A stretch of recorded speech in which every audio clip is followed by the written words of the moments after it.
मेटालिशियन, कैसे हो आप लोग? चलो बात करते हैं इनऑर्गेनिक केमिस्ट्री में, आगे बढ़ते हैं इनऑर्गेनिक केमिस्ट्री में। अगले लेक्चर में आइसोटोप, आइसोबार वो सारी डिस्कस हमने कर ली थी भैया। चलो अब हम आगे बढ़ते हैं, केमिकल बॉन्डिंग के बारे में पढ़ते हैं। टाइटल लगा दीजिए केमिकल बॉन्डिंग। क्या लगाना है भैया टाइटल? Chemical bonding.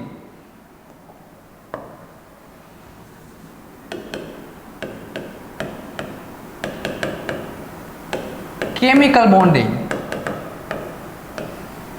तो भैया केमिकल बॉन्डिंग नाम ही क्या है? बॉन्डिंग। तो इससे पहला वर्ड समझते हैं क्या कहता है बॉन्ड। बॉन्ड के बारे में समझते हैं ना। बॉन्ड, बॉन्ड एक्चुअल में है क्या? बॉन्ड एक्चुअल में है क्या? बॉन्ड किसे कहते हैं? तो कि भैया फोर्स ऑफ अट्रैक्शन, लिखिए यहां पे, फोर्स ऑफ अट्रैक्शन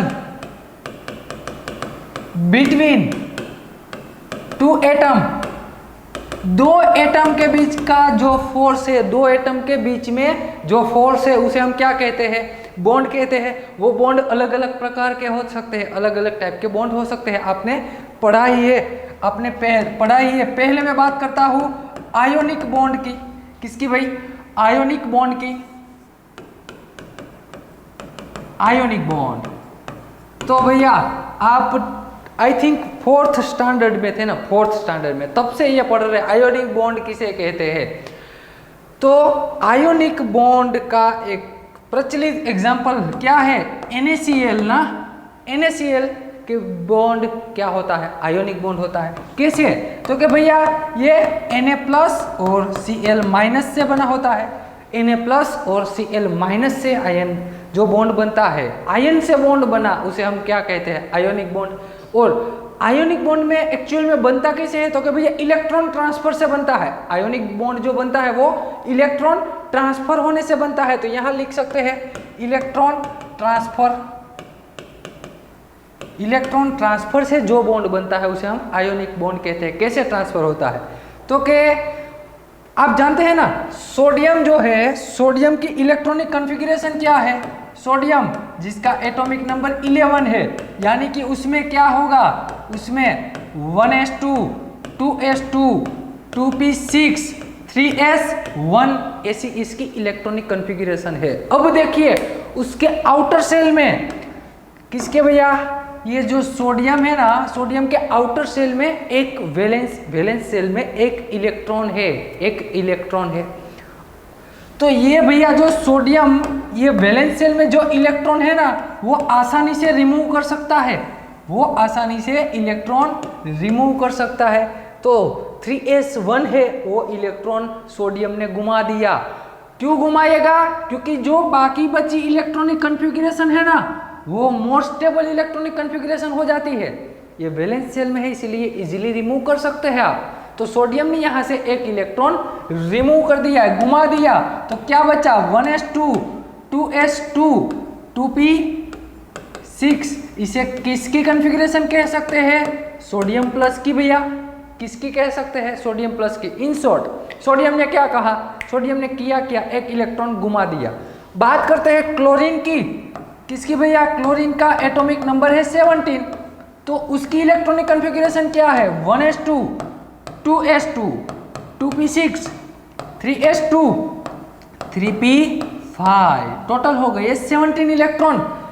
देखो यहाँ p ऑर्बिटल में सिर्फ एक ही इलेक्ट्रॉन की कमी है। यदि कोई भाई मिल जाए कि ये इसको क्लोरीन को एक इलेक्ट्रॉन दे दे, तो ये इसकी p ऑर्बिटल कंप्लीट फुलफिल हो जाएगी।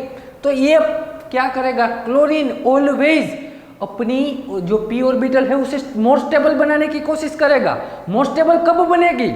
तो कि भैया यदि उसके पास एक इलेक्ट्रॉन आ जाए, वो फुलफिल हो जाए, तो वो मोर स्टेबल बन सकती है।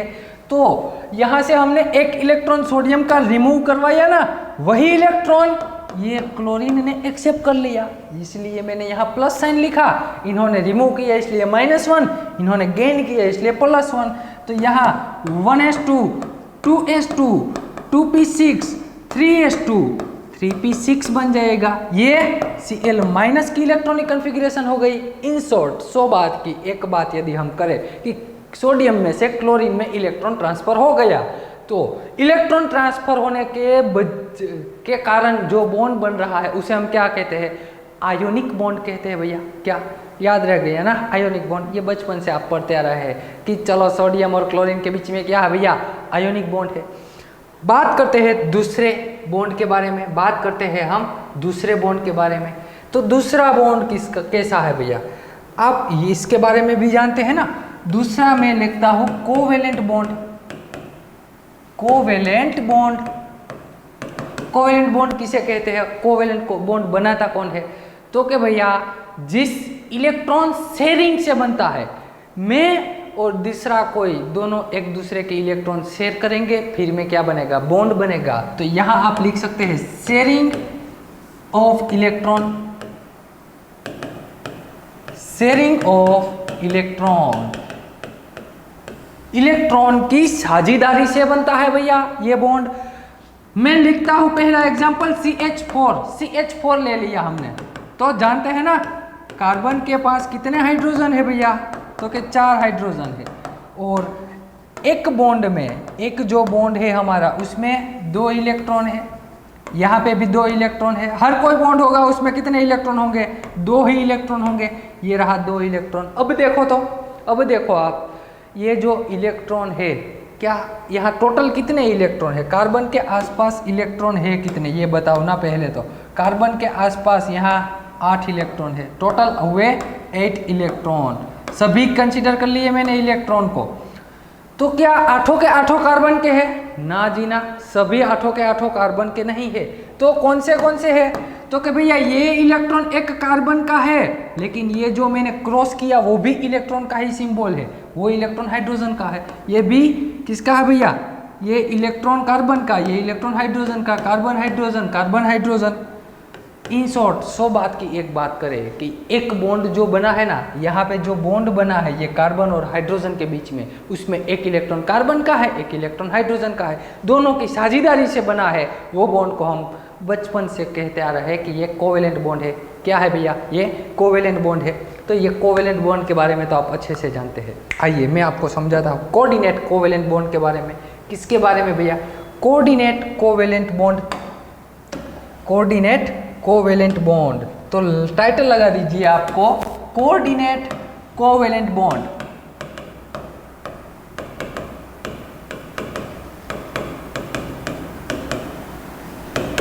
किसे कहते हैं कोऑर्डिनेट कोवेलेंट बॉन्ड, समझना।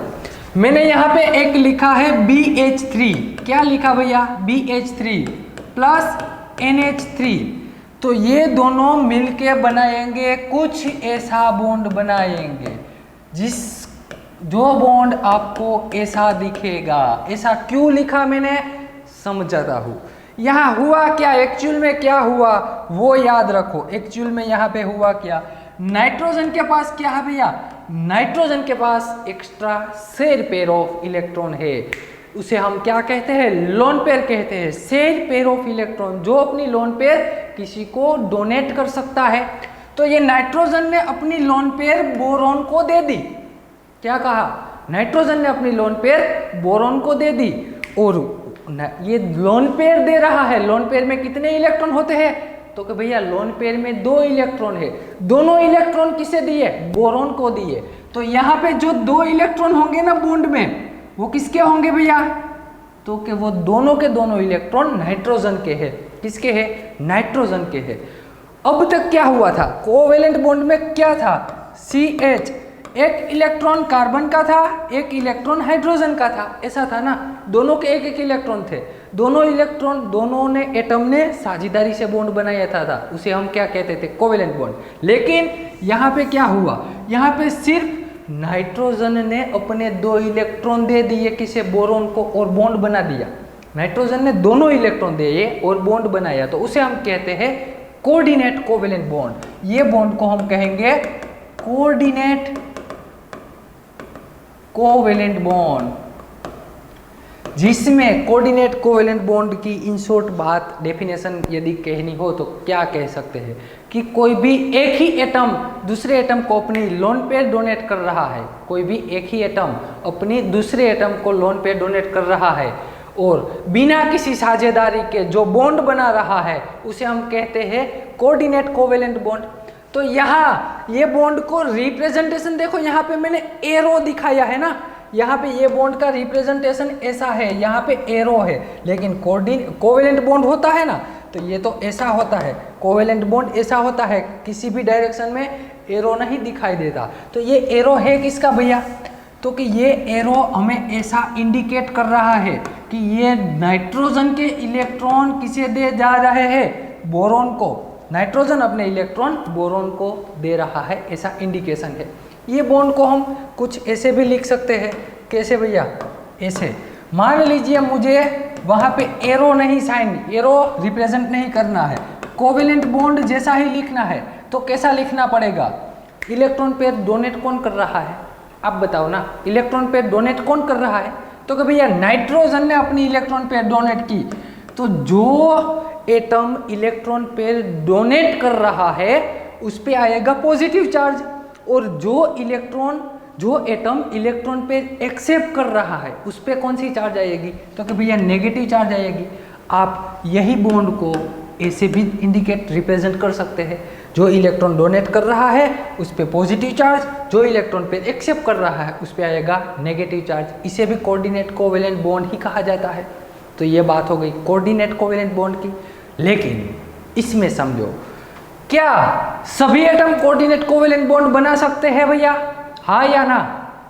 इसका जवाब है कि नहीं, सभी नहीं बना सकते। उसकी कुछ कंडीशन है, क्या कि भैया दो एटम कोऑर्डिनेट कोवेलेंट बॉन्ड बनने के लिए 2 एटम या 2 मॉलिक्यूल की ज़रूरत होगी, लेकिन उसकी कंडीशन क्या है कि दोनों में से कोई एक तो इलेक्ट्रॉनिकली रिच होना चाहिए ना। तो इसमें तो देखो नाइट्रोजन इलेक्ट्रॉनिकली रिच है, वो अपनी लोन पे डोनेट कर सकता है, लेकिन उसके सामने भी ऐसा मॉलिक्यूल या एटम होना चाहिए कि जो आने वाली इलेक्ट्रॉन डेंसिटी को एक्सेप्ट कर सके। तो यहाँ बोरॉन है हमारे पास, तो क्या बोरॉन एक्सेप्ट कर सकता है? उसके लिए हमें देखनी पड़ती है उसकी ऑर्बिटल्स। यदि कोई वेकेंट ऑर्बिटल वाला आ जाता है, वेकेंट ऑर्बिटल वाला, तो वो इलेक्ट्रॉन पेयर एक्सेप्ट कर सकता है। कैसी वेकेंट ऑर्बिटल? तो कि भैया आप जानते हैं ना, बोरॉन एटॉमिक नंबर क्या है 5, तो 1s2 2s2 और 2p1 ऑर्बिटल है, 1s2 2s2 और 2p1 ऑर्बिटल है। इसकी यदि मैं वीबीटी ड्रॉ करूं, बोरॉन की वीबीटी BH3 के बारे में यदि मैं बात करूं तो क्या होता है, वीबीटी में पूरा आपको समझाऊंगा कैसे वीबीटी लिखी जाती है। यहाँ पे 1s2, तो ये मैंने 1s2 लिख दिया, ये 2s2 हो गई, ये 2p1 हो गई, ये क्या हो गई 2p ऑर्बिटल, ये 1s2 2s2 और 2p1 ऑर्बिटल। यदि मुझे इसकी वीबीटी चाहिए ना, तो यहाँ पे 2 इलेक्ट्रॉन होंगे, क्या होंगे, यहाँ पे 2 इलेक्ट्रॉन होंगे, यहाँ पे 1 इलेक्ट्रॉन है, यहाँ पे 1 इलेक्ट्रॉन है, 1 इलेक्ट्रॉन इधर भी है, 1 इलेक्ट्रॉन इधर भी है, यहाँ 2 ही होंगे भैया, लेकिन वीबीटी के लिए ये 1 इलेक्ट्रॉन इधर चलाएगा, वो हम वीबीटी में पढ़ेंगे। लेकिन यहाँ सिर्फ इतना समझो, वेकेंट ऑर्बिटल किसे कहते हैं ना, वो ही समझे।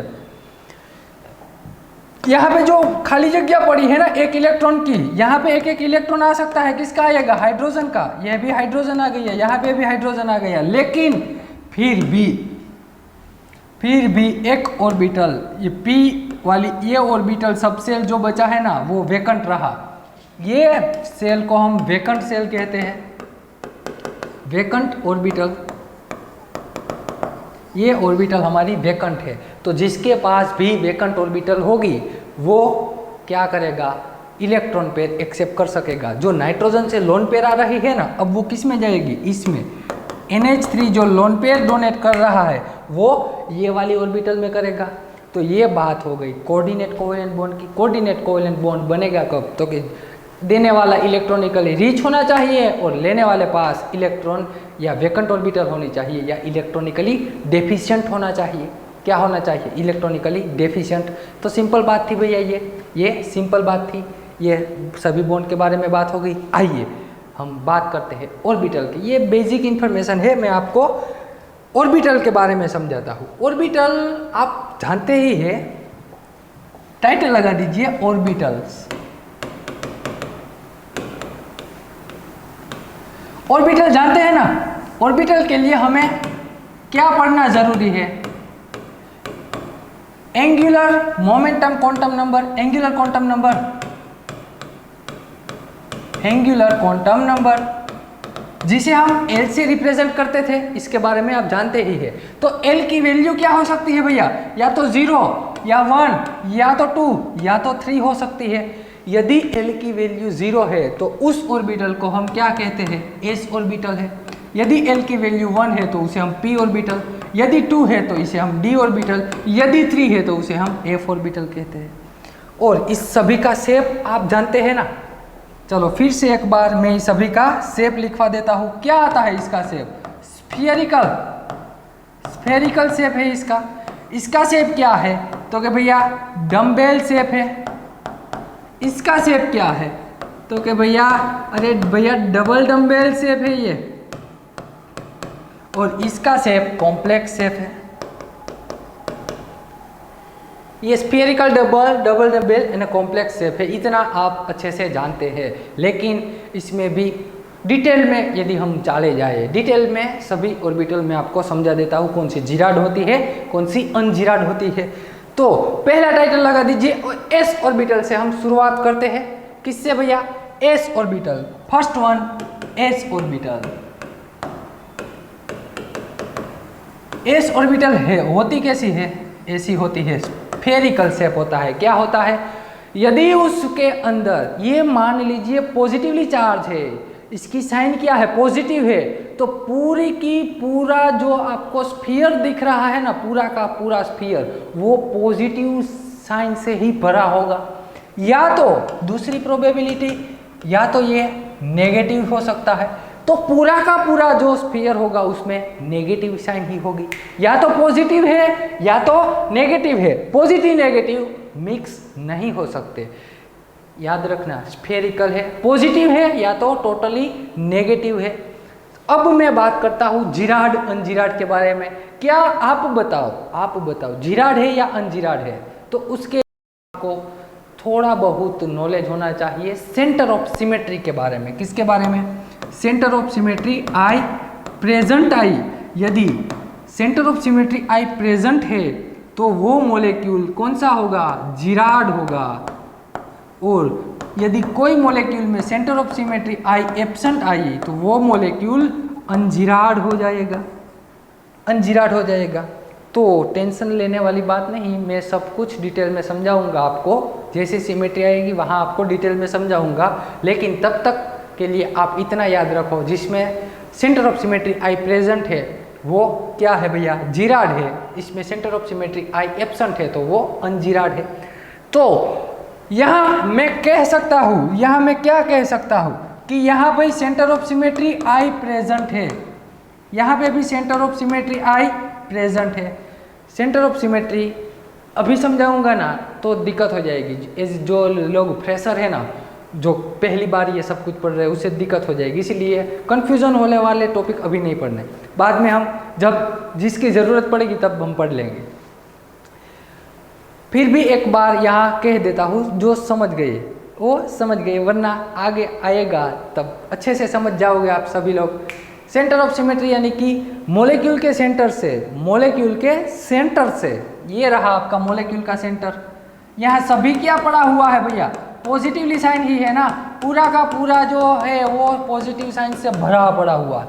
मॉलिक्यूल के सेंटर से आपको निकलना है, यहाँ से शुरुआत करनी है आपको। Equal distance, opposite direction, same sign मिलनी चाहिए। इक्वल डिस्टेंस चलना है, ऑपोजिट डायरेक्शन यानी कि यहाँ आप इक्वल डिस्टेंस, लेफ्ट साइड इतने आए ना तो राइट साइड उतना जाना है। वहाँ दोनों पे सेम साइन मिलनी चाहिए, सेम एटम होना चाहिए, उसे सेंटर ऑफ सिमेट्री आई कहते हैं। तो दोनों में सेंटर ऑफ सिमेट्री आई प्रेजेंट है तो हम कह सकते हैं कि हमारी एस ऑर्बिटल जिराड ऑर्बिटल है। क्या है भैया, जिराड। और आगे हम उसको जी से, स्मॉल जी से रिप्रेजेंट करेंगे। तो ये एस ऑर्बिटल की बात हो गई भैया। ये किसकी बात हो गई, एस ऑर्बिटल की बात हो गई। और यदि मैं यहाँ ऐसा कहूँ आपको कि यहाँ उसकी एक्सिस जेड एक्सिस पे है, कौन सी एक्सिस पे है, जेड एक्सिस पे। ये भी कौन सी एक्सिस पे है भैया, जेड। ऐसा नहीं, कोई भी एक्सिस पे ये हो सकता है, पी एस ऑर्बिटल कोई भी एक्सिस पे हो सकती है, एक्स वाई जेड कोई भी ले लेना। चलो अभी मैंने ले लिया जेड एक्सिस पे है।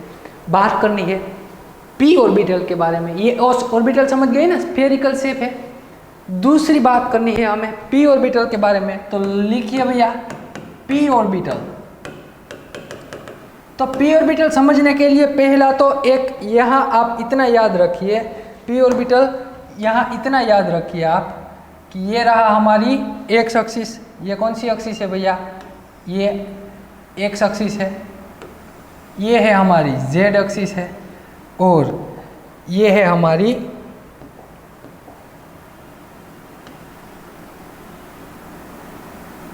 कौन सी? Y axis. ये है हमारी, इसे मैंने कह दिया जेड, इसे मैंने कह दिया वाई, इसे मैंने कह दिया एक्स एक्सिस। ये फिक्स है भैया, ये फिक्स है। समझो, अब समझो, यहाँ पे मैं पी जेड ऑर्बिटल ड्रॉ कर रहा हूँ, तो जेड लाइन कैसी है? जेड एक्सिस हॉरिजॉन्टल लाइन में है ना, ये रही जेड एक्सिस, ये हमारी जेड एक्सिस।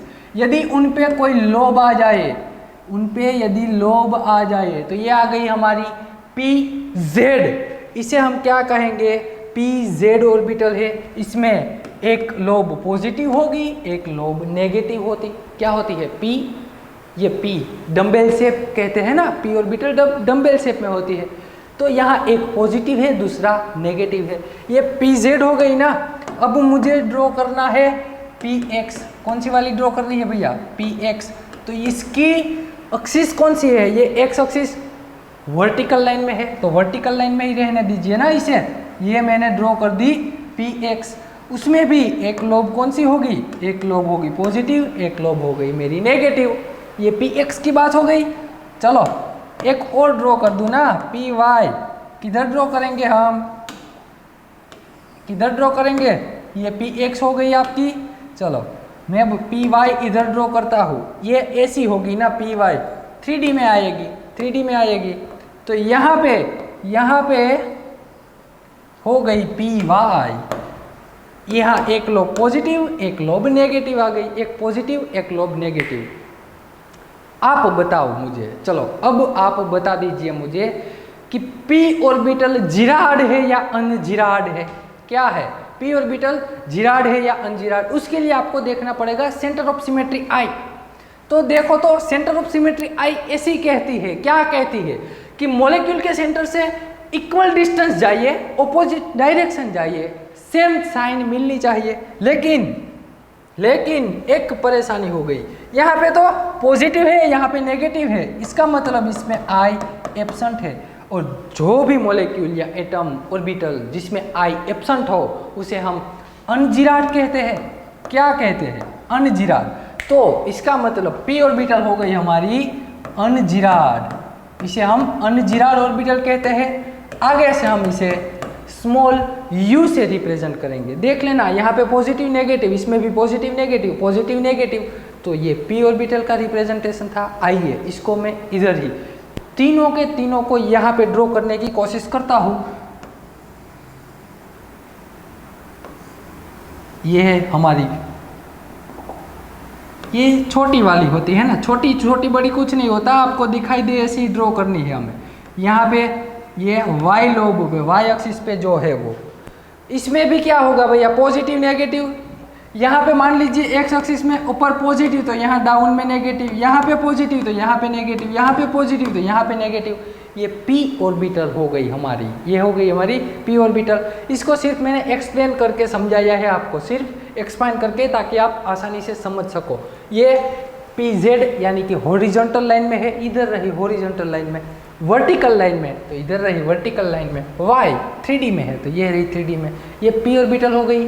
इसका शेप क्या है भैया? डम्बेल शेप है, ये डम्बेल शेप आ गया, तो ये लिख लेना। बढ़ते हैं हम आगे, बढ़ते हैं हम आगे। अब हमें बात करनी है डी ऑर्बिटल के बारे में। किसके बारे में? D orbital. उसका शेप कैसा होता है? Double dumbbell. डी ऑर्बिटल का शेप होता है डबल डम्बेल। डी ऑर्बिटल में भी भैया पहली तो है डी एक्स वाई, कौन सी है? D X Y. दूसरी है डी वाई जेड, और तीसरी ऑर्बिटल है डी जेड एक्स। टोटल 5 है, टोटल कितनी है भैया 5 है।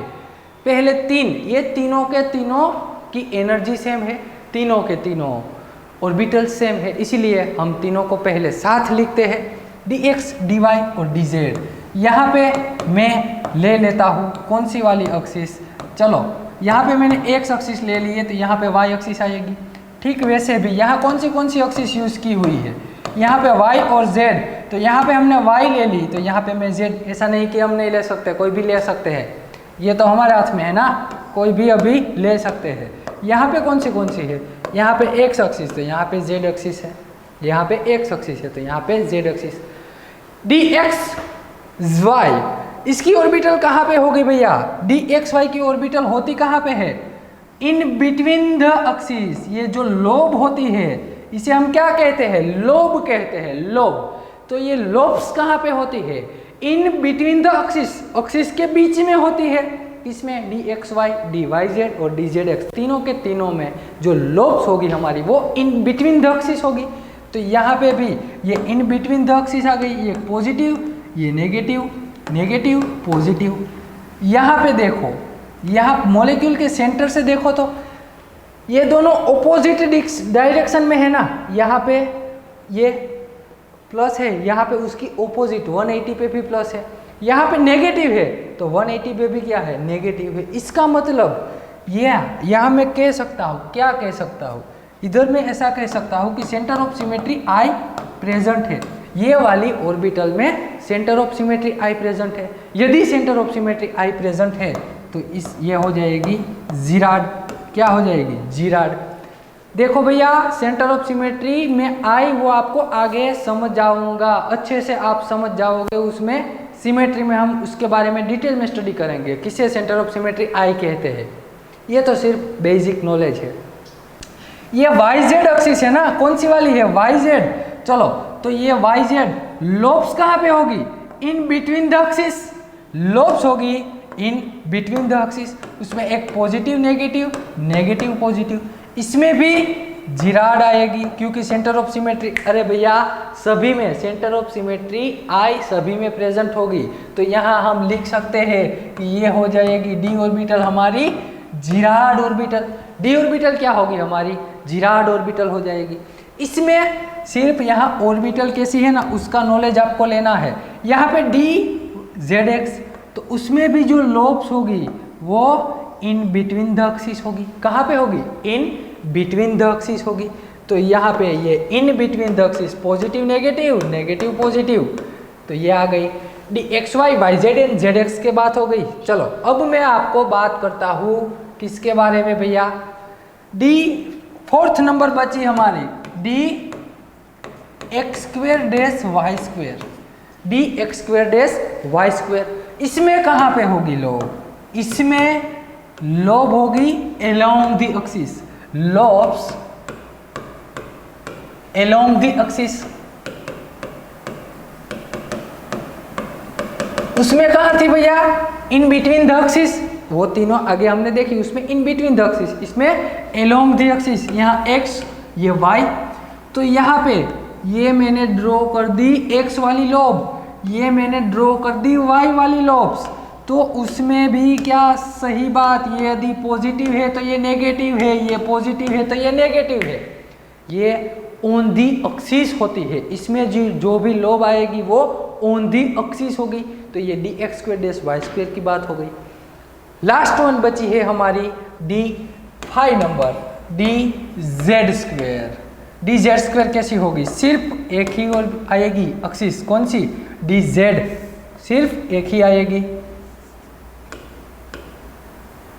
यहाँ पे देखिए, इधर देखिए साथी मित्रों, इधर ये हमारी हो गई z, ये कौन सी एक्सिस है, z। इसके आसपास क्या होगा, इसके आसपास होगा हमारा कौन सा होगा भैया, हमारी x और y की लोब होगी। एक्चुअल में आप जानते हैं ये एक्चुअल में आई कहाँ से, आपको याद तो इसको ऐसे ही रखनी है कि dz² का शेप कैसा है, तो कि भैया ऐसा है, सिर्फ z एक्सिस पे ही आती है। लेकिन एक्चुअल में इसका जनरेशन, इसका उद्भवन क्या कहाँ से हुआ, तो कि यहाँ से। आइए ये मैं आपको यहाँ समझाता हूँ। ये है क्या, तो कि भैया डी जेड स्क्वेयर है ना, ये डी जेड स्क्वेयर है। एक्चुअल में वो आई कहाँ से मालूम है आपको, ये एक्चुअल में है कैसी, D 2z square dash X square dash Y square में से आई। एक्चुअल में इसका रिप्रेजेंटेशन ऐसा है, इसको ऐसे, यही ऑर्बिटल है, दो जेड स्क्वायर की है, एक एक्स स्क्वायर की लोब है, दूसरी वाई स्क्वायर की लोब है। इसका मैं एक्सपांड कर दूं, इसका मैं एक्सपांड कर देता हूं। इसमें से मैंने डी जेड स्क्वायर और डी एक्स स्क्वायर ले लिया, एक जेड स्क्वायर बचा तो D Z square minus D Y square ले लिया, सॉरी डैश वाई स्क्वायर ले लिया, D Z square dash X square D Z square dash Y square. तो ये कैसी होगी, जैसा हमने एक्स स्क्वायर वाई स्क्वायर वाला ड्रॉ किया ना वैसा ही होगा, जैसा हमने एक्स स्क्वायर और वाई स्क्वायर वाला ड्रॉ किया ठीक वैसा ही। तो क्या भैया कैसा, ऐसा। समझ जाओ, इधर समझो, यहाँ पे मैंने ले ली जेड एक्सिस, यहाँ पे Y X axis, sorry Z square है, इसका मतलब लोब्स जो आएगी वो ऑन दी एक्सिस होगी। कहाँ पे, ऑन दी एक्सिस। चलो ये जेड की ऑन दी एक्सिस आ गई, सिर्फ क्या बाद में एक्स स्क्वायर है उसकी भी लोब्स कहाँ पे आएगी, ऑन दी एक्सिस। यहाँ पे z क्या है, पॉजिटिवली, पॉजिटिवली ये negative, negative positive, positive negative, negative बात हो गई। इसमें भी ड्रॉ करना है मुझे, क्या है, Z square and Y square, Z square and Y square. समझना भैया, समझना। यहाँ पे z और मैंने y एक्सिस, यहाँ पे एक्सिस चेंज कर दी, देखना एक्सिस चेंज कर दी एक्सिस, तो यहाँ पे ये मैंने y की लोब्स ड्रॉ कर दी, ये रही हमारी z की लोब्स, ये क्या हो गई, z की लोब्स हो गई। चलो ना, इसको मैं है ना ऐसे ही लिखता हूँ ताकि आपको अच्छे से समझ में आए।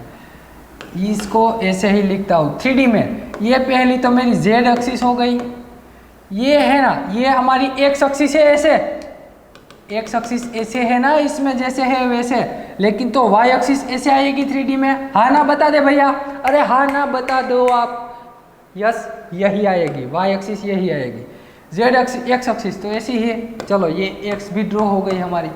यहाँ पे मैंने ड्रॉ कर दी, कौन सी है ये, डी जेड स्क्वायर है ना, डी जेड स्क्वायर। अब मुझे ड्रॉ करनी है डी वाई स्क्वायर, यानी कि ये वाली लोब पे जाएगी। कौन सी वाली लोब पे जाएगी, ये जाएगी ये वाली लोब पे। चलो इधर यहाँ ये वाली लोब पे आएगी, तो ये बात हो गई D Z square Y square की। अब मैं क्या करता हूँ जानते हो, ये दोनों को कंबाइन कर देता हूँ। कैसे, समझना मेरी बात, ये दोनों को मैं कंबाइन करता हूँ कुछ ऐसे, इसको भी ले लिया, इसको भी ले लिया, मैंने इसको यहाँ पे ड्रॉ किया। तो देखो तो भैया जेड स्क्वायर है ना, दोनों में जेड स्क्वायर तो कॉमन है, लेकिन इसमें पहले में एक्स स्क्वायर है, दूसरे में वाई स्क्वायर है। तो हम ऐसा कह सकते हैं कि जेड स्क्वायर का चार्ज डेंसिटी जो है, क्या, जेड स्क्वायर की चार्ज डेंसिटी जो है वो एक्स स्क्वायर और वाई स्क्वायर से बढ़कर है, वो एक्स स्क्वायर और वाई स्क्वायर से बढ़कर है। तो यहाँ पे हम जो ड्रॉ करते हैं वो ऐसी ड्रॉ करते हैं, ये जेड स्क्वायर है, यहाँ पे एक्स एक्सिस, मैं एक्स एक्सिस ड्रॉ करूँ तो यहाँ पे लोब ऐसी आएगी, यदि मैं वाई एक्सिस ड्रॉ करूँ तो यहाँ पे लोब ऐसी आएगी। लेकिन जेड स्क्वायर का जो चार्ज डेंसिटी है वो एक्स स्क्वायर और वाई स्क्वायर के मात्रा में काफ़ी ज़्यादा है, इसीलिए एक्स स्क्वायर और वाई स्क्वायर को हम छोटी छोटी दर्शाते हैं, जेड स्क्वायर को हम बड़ी दर्शाते हैं। तो ऐसा तो मैंने वहाँ किया था, ऐसा तो इधर किया ना, देखो इधर देखो, ये एक्स क्या है भैया, ये है ना, ये जो ये X square dash Y square है, और ये जो है वो डी जेड स्क्वायर है, ये D X square dash Y square है, ये डी जेड स्क्वायर है। इसको मैंने छोटी क्यों दर्शाया, क्योंकि उसकी चार्ज डेंसिटी जेड स्क्वायर की मात्रा में कम है। तो भैया ये 5 बातें थी जो आपको आपकी बुक में लिखनी है। लिखोगे कि नहीं लिखोगे, लिखना ही है, मैं कह रहा हूँ आपको लिखना ही है। चलो लिख, वीडियो पॉज करके आपको ये लिख लेना है। अब हम बात करते हैं, ये देखो यहाँ ऐसा भी लिख लेना कि डी ऑर्बिटल है ना भैया, डी ऑर्बिटल क्या है, जिराड ऑर्बिटल है। कौन सी है भैया, डी ऑर्बिटल जिराड है, देख चेक कर लेना, डी ऑर्बिटल जिराड है, आप चेक कर लेना, जिसमें क्या होगा,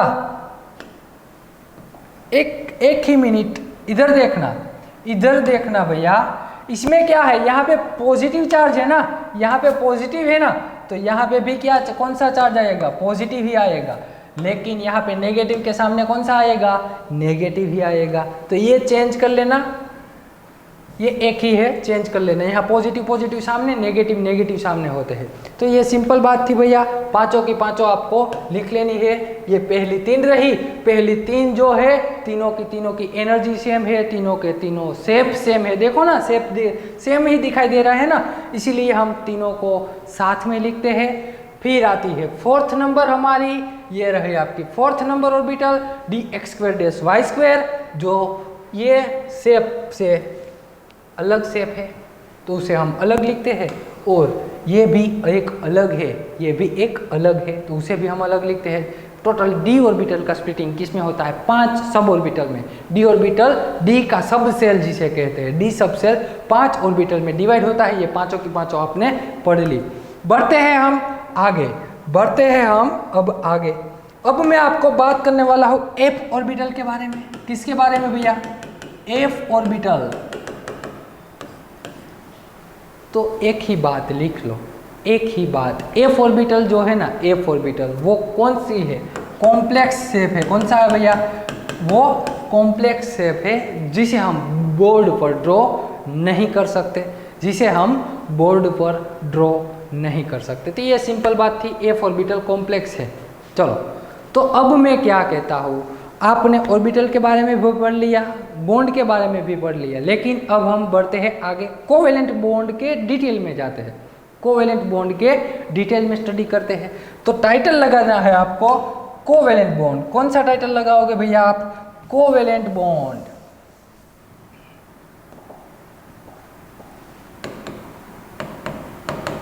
कोवेलेंट बॉन्ड किसे कहते हैं, कोवेलेंट बॉन्ड कैसे बनता है कोवेलेंट बॉन्ड।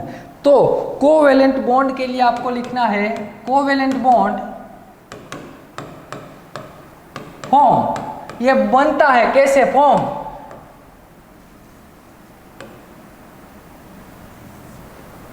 ओवरलैपिंग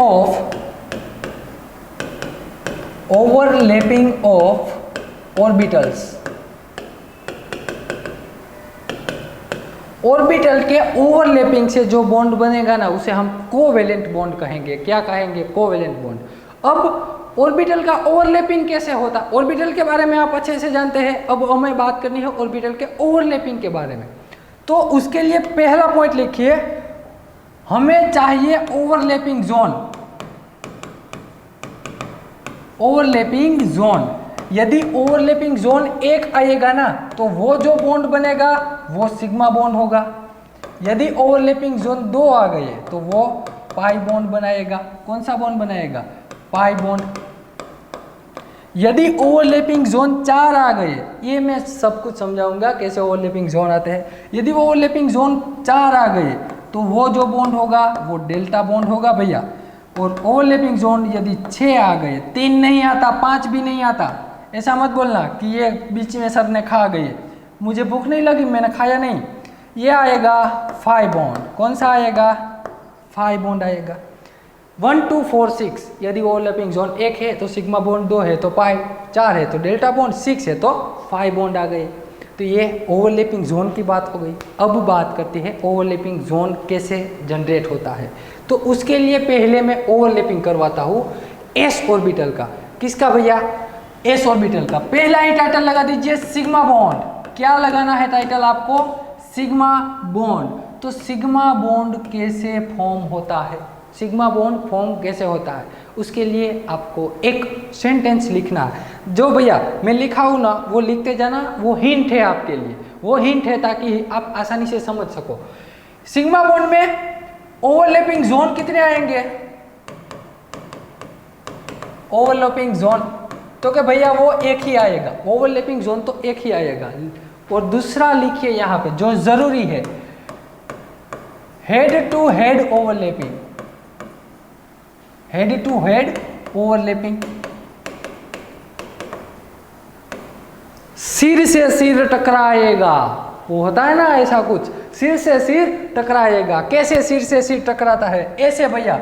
ये है हमारी एस ऑर्बिटल ले ली मैंने, एस ऑर्बिटल, प्लस दूसरी भी मैंने ले ली एस ऑर्बिटल, दोनों मैंने ले ली एस ऑर्बिटल। देखना एक बात याद रखना, ये क्या है? एस ऑर्बिटल है ना, ये मैं कह देता हूं ये भैया हमारा कार्टून है, उसका सर है। क्या है? एस ऑर्बिटल, यानी कि उसका सर, सिर, जिसे हम सिर कहते हैं, सिर है। यहाँ उसके पास ना तो सिर्फ एस ऑर्बिटल के पास है ना सिर्फ सिर है। वो महाभारत देखा आपने? महाभारत, उसमें एक अर्जुन का या किसी का बेटा है बर्बरिक, जिसे क्या कहते हैं? बर्बरिक कहते हैं। बर्बरिक है ना, उसके पास सिर्फ सिर था। ये जो शरीर था ना, उसका पूरा शरीर, वो भगवान कृष्ण ने ले लिया था। सिर्फ क्या था?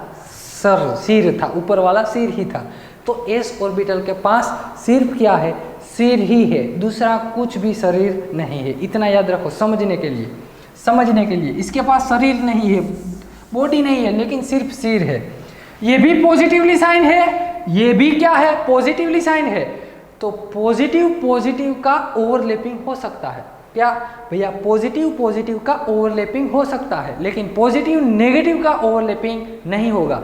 दोनों की साइन सेम होनी चाहिए। ओवरलैपिंग होने के लिए दोनों की साइन सेम होनी चाहिए। यहाँ पे दोनों की साइन सेम है ना, तो ओवरलैपिंग होगा।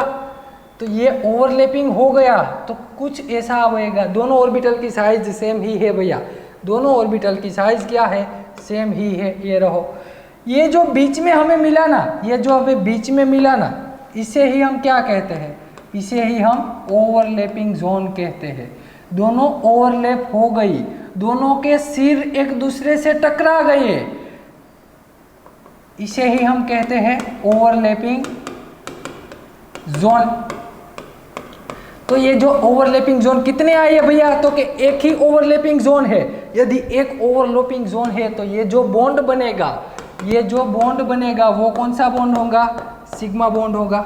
वो बॉन्ड कौन सा होगा? सिग्मा बॉन्ड होगा। ये बात हो गई।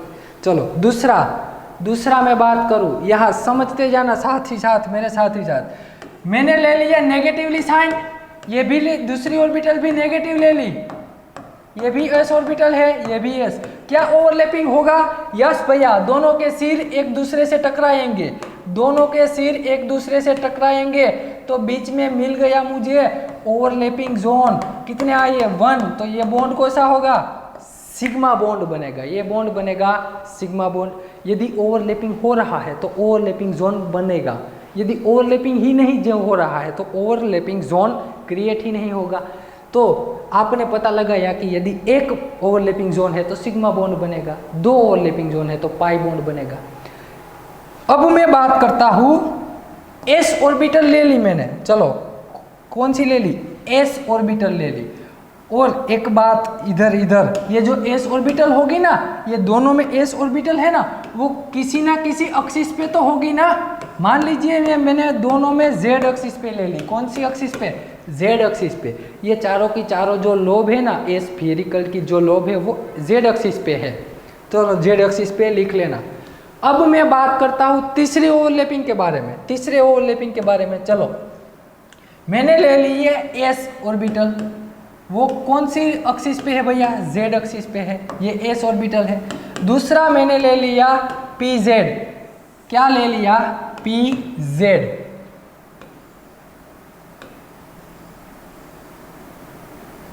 अरे ऐसी थोड़ी ना होती है, हमारी ऑर्बिटल तो हष्ट-पुष्ट होनी चाहिए खा पी के।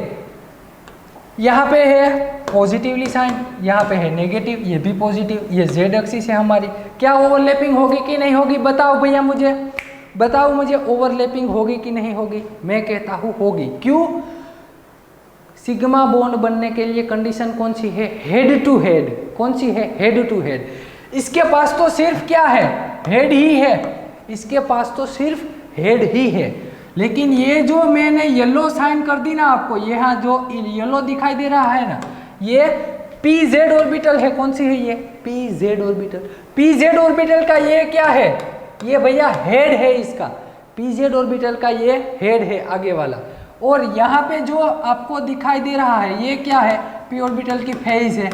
पी ऑर्बिटल की फेज, फेज इधर है, ये आगे वाला हेड है, समझ गए आप। तो हेड टू हेड ओवरलैपिंग हो सकती है, क्या हेड टू हेड, तो यहाँ पॉजिटिवली साइन, ये भी पॉजिटिवली साइन, तो क्या ओवरलैपिंग होगी कि नहीं होगी?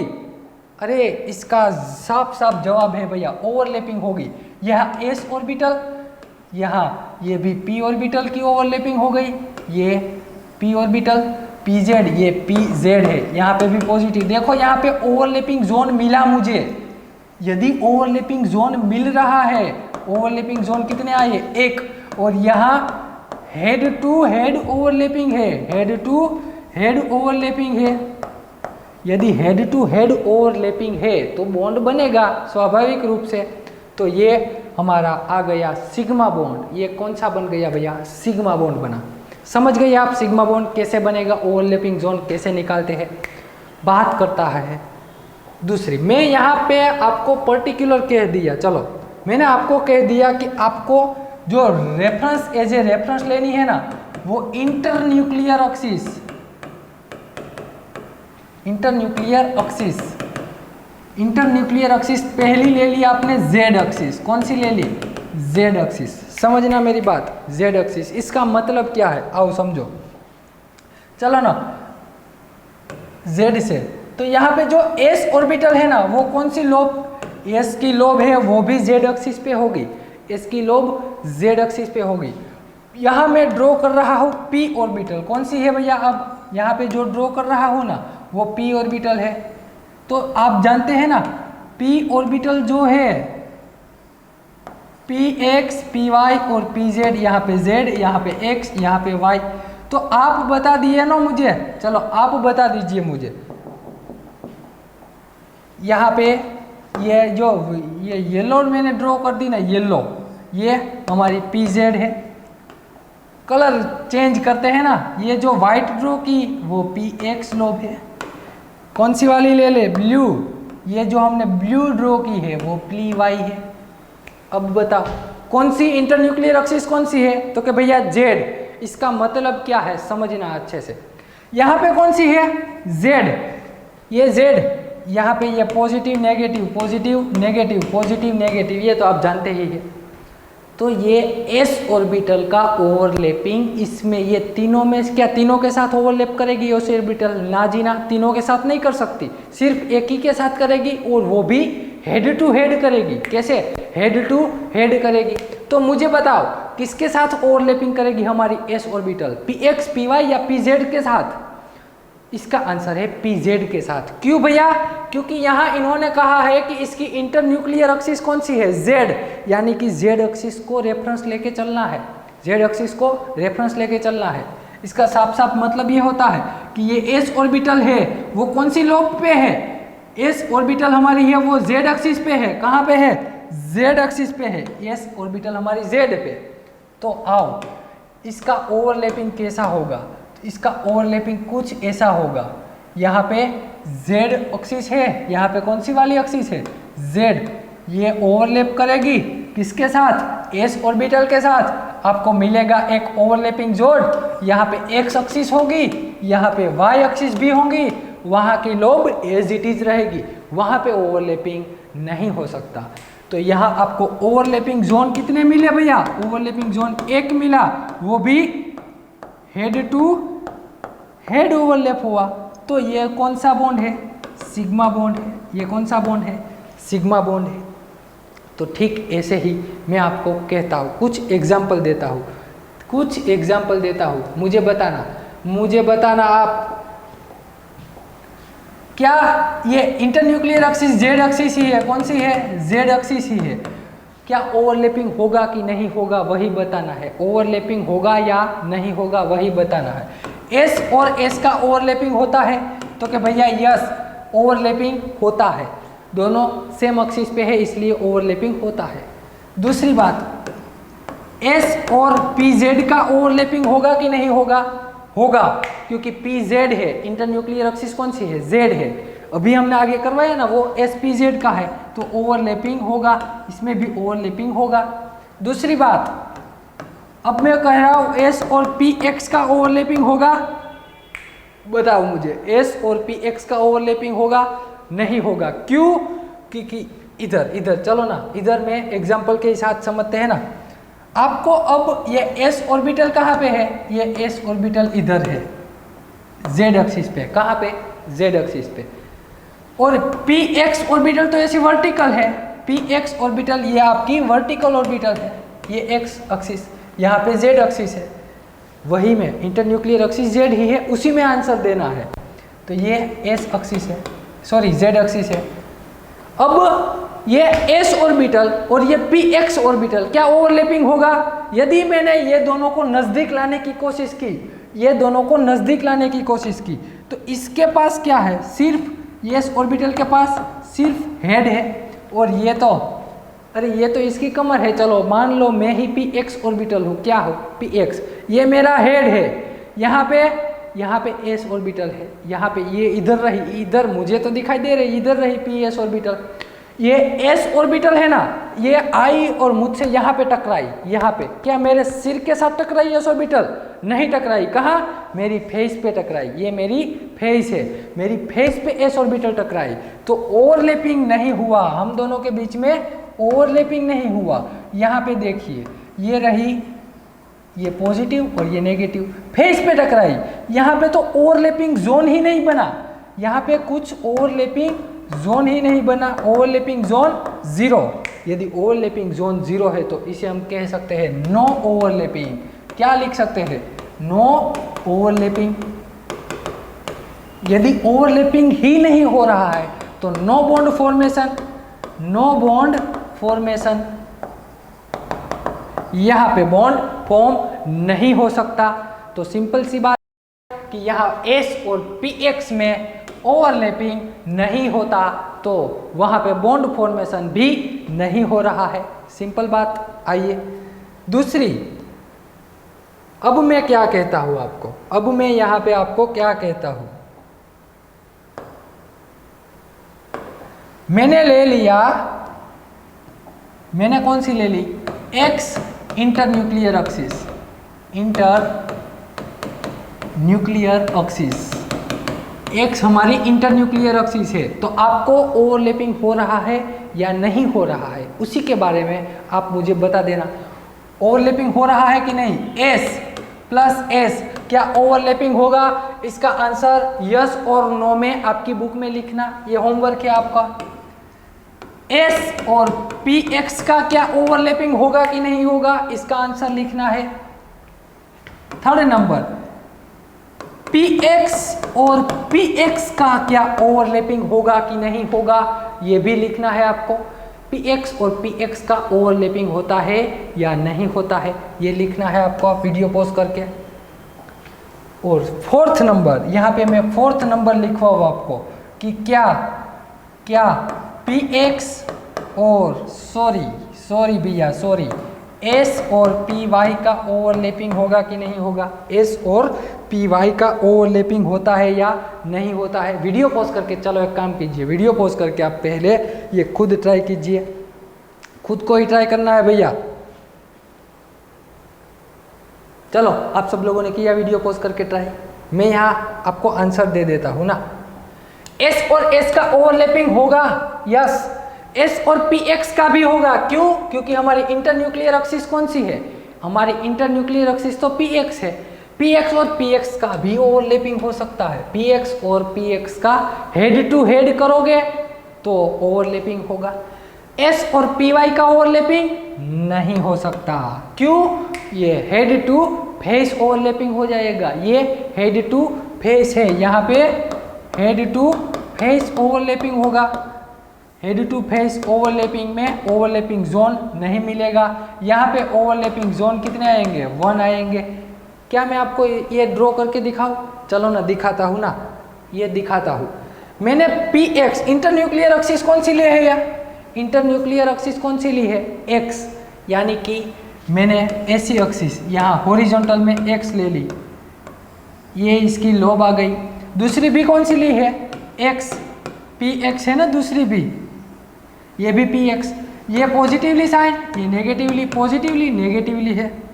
तो अब मैं क्या कहता हूँ, अब मैं आपको ऐसा कहता हूँ कि क्या ये दोनों का ओवरलैपिंग हो सकता है? हाँ भैया, ये कौन सा है, ये पॉजिटिव है, ये भी क्या है पॉजिटिव है, पॉजिटिव पॉजिटिव ओवरलैप हो जाएंगे। ये कैसे ओवरलैप होंगे तो कि भैया ऐसे ऐसे, अरे ऐसे ओवरलैप होंगे ना भैया।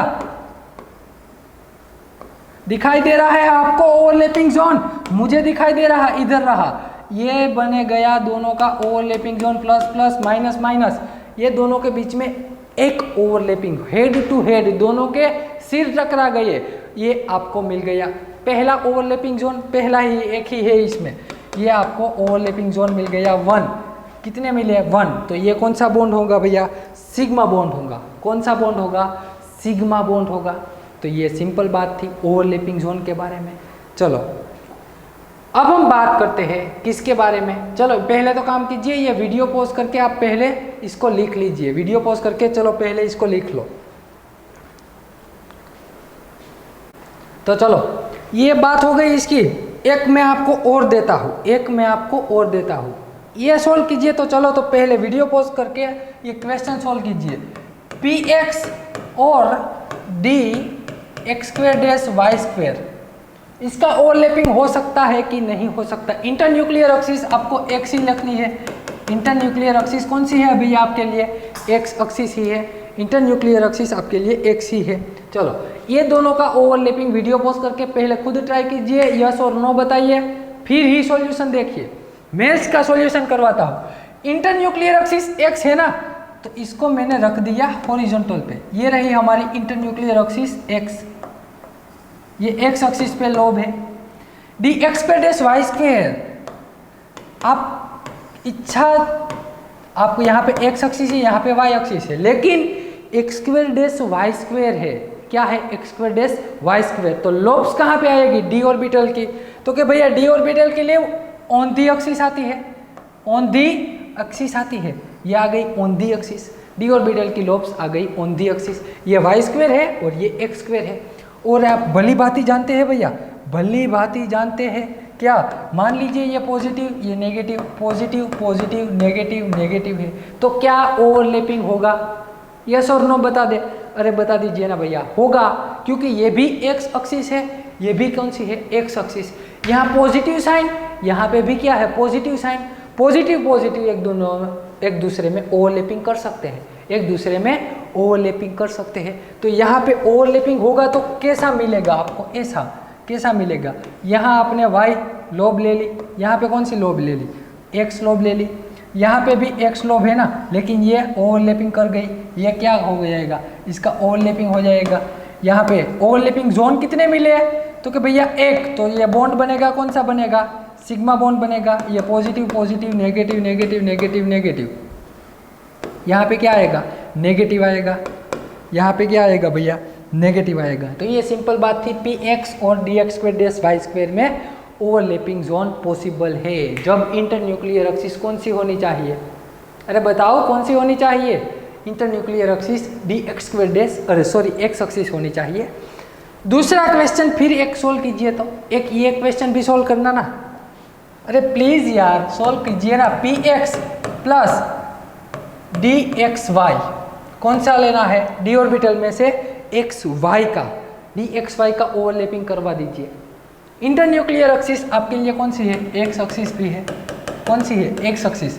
क्या ओवरलैपिंग होगा कि नहीं होगा, यही बताना है आपको, ओवरलैपिंग होगा कि नहीं। ये डी एक्स वाई है भैया, अब ध्यान रखना इधर X square dash Y square नहीं है, एक्स वाई है, यानी कि इसमें लोब्स अलोंग दी एक्सिस आती है, इन बिटवीन दी एक्सिस कहाँ पे आएगी, इन बिटवीन दी एक्सिस आती है, lobes in between the axis आती है। यहाँ पे पॉजिटिव पॉजिटिव, यहाँ पे पॉजिटिव, यहाँ पे क्या होगा नेगेटिव नेगेटिव। मान लीजिए ये पॉजिटिव ये नेगेटिव ले लिया आपने, क्या ले लिया ये नेगेटिव, ये भी एक्स एक्सिस, यहाँ पे एक्स यहाँ पे वाई, क्या ओवरलैपिंग होगी अब बताओ। आपका मैं आशा रखता हूँ आपका आंसर गलत ना हो, आपका आंसर गलत ना हो। क्या कौन सा गलत, तो कि भैया ये दोनों के बीच में ओवरलैपिंग नहीं होगी। क्यों, क्योंकि यहाँ इसका क्या है बताओ ना, इसका क्या है हेड है, और इसका क्या आएगा फेस आएगी, और हेड टू फेस ओवरलैपिंग नहीं हो सकती, head to tail head to face overlapping नहीं हो सकती। मान लीजिए इसने यहाँ पे तो ओवरलैपिंग कर ली, इसने यहाँ पे ओवरलैपिंग कर ली, तो यहाँ पे तो नेगेटिव साइन है, यहाँ पे ओवरलैपिंग नहीं हो सकती, यहाँ पे ओवरलैपिंग नहीं हो सकती। इसका मतलब यहाँ पे नो ओवरलैपिंग, यहाँ पे ओवरलैपिंग नहीं है। यदि ओवरलैपिंग नहीं है तो नो बॉन्ड फॉर्मेशन, क्या लिखना है, नो बॉन्ड फॉर्मेशन। तो ये सिंपल बात थी भैया। चलो अब हम बढ़ते हैं आगे। ये सिग्मा बॉन्ड के बारे में तो हमने बात कर ली, अब हम बढ़ते हैं पाई बॉन्ड के बारे में। किसके बारे में पढ़ना है हमें, पाई बॉन्ड के बारे में। तो लगा दीजिए दूसरा title, second number pi bond. ये समझने लायक है भैया, समझने लायक है, समझना। पहली कंडीशन, पाई बॉन्ड कब बनेगा, तो क्या लिखो यहाँ पे फेस टू फेस ओवरलैपिंग होगी। कौन सी वाली, फेस टू फेस ओवरलैपिंग होगी, ये पहली कंडीशन है। फेस टू फेस ओवरलैपिंग होगी तभी पाई बॉन्ड बनेगा। और पाई बॉन्ड के लिए ओवरलैपिंग जोन कितने होंगे, 2 होने चाहिए। पाई बॉन्ड के लिए ओवरलैपिंग जोन 2 है। फेस टू फेस ओवरलैपिंग कौन नहीं कर सकता, तो कि भैया एस ऑर्बिटल है ना, वो फेस टू फेस ओवरलैपिंग नहीं कर सकती। क्यों, क्योंकि उसके पास तो फेस ही नहीं है, उसके पास तो फेस ही नहीं है। ये एस ऑर्बिटल के पास तो सिर्फ सिर है, नीचे वाला शरीर ही नहीं है। तो ये इसके पास यदि फेस ही नहीं है तो ये फेस टू फेस ओवरलैपिंग नहीं कर सकती। तो इसमें एक हिंट लिख लीजिए ना, एक हिंट, जिसे हिंट कहते हैं कि S orbital are not participate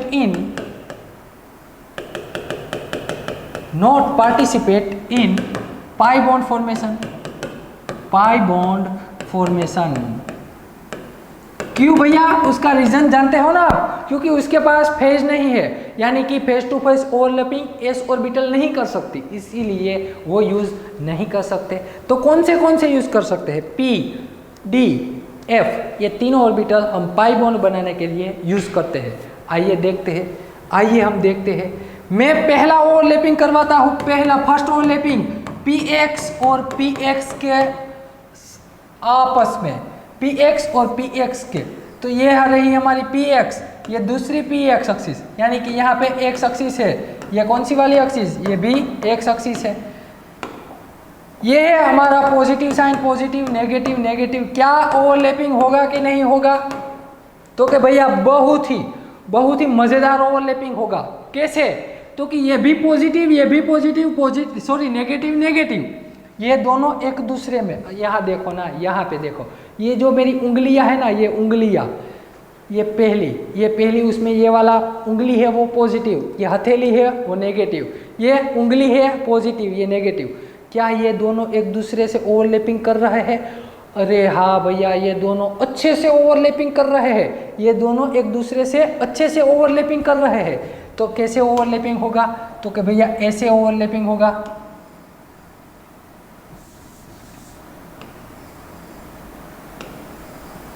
ये अच्छे से ओवरलैपिंग हुआ, दिखाई दे रहा है आपको। ये ओवरलैपिंग जोन ऊपर भी मिला, नीचे भी ओवरलैपिंग जोन मिला, नीचे भी मुझे ओवरलैपिंग जोन मिला, यानी कि टोटल ओवरलैपिंग जोन मुझे मिल गए 2।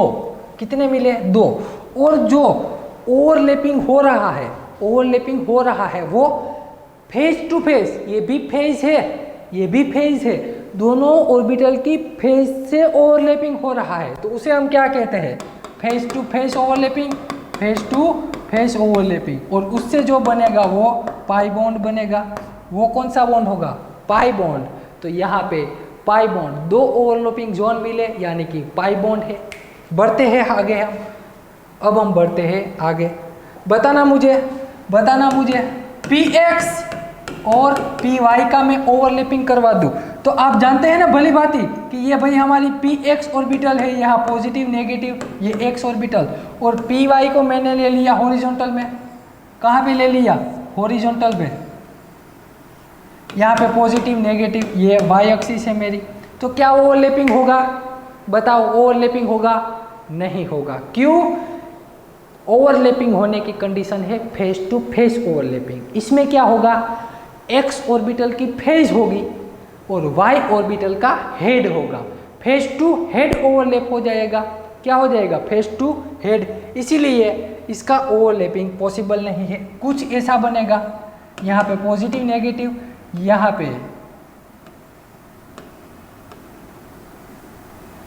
पे कुछ ऐसा बनेगा, ये पॉजिटिव नेगेटिव, इसका फेस यूज हुआ, इसका हेड यूज हुआ, तो ये तो भैया पॉसिबल नहीं है।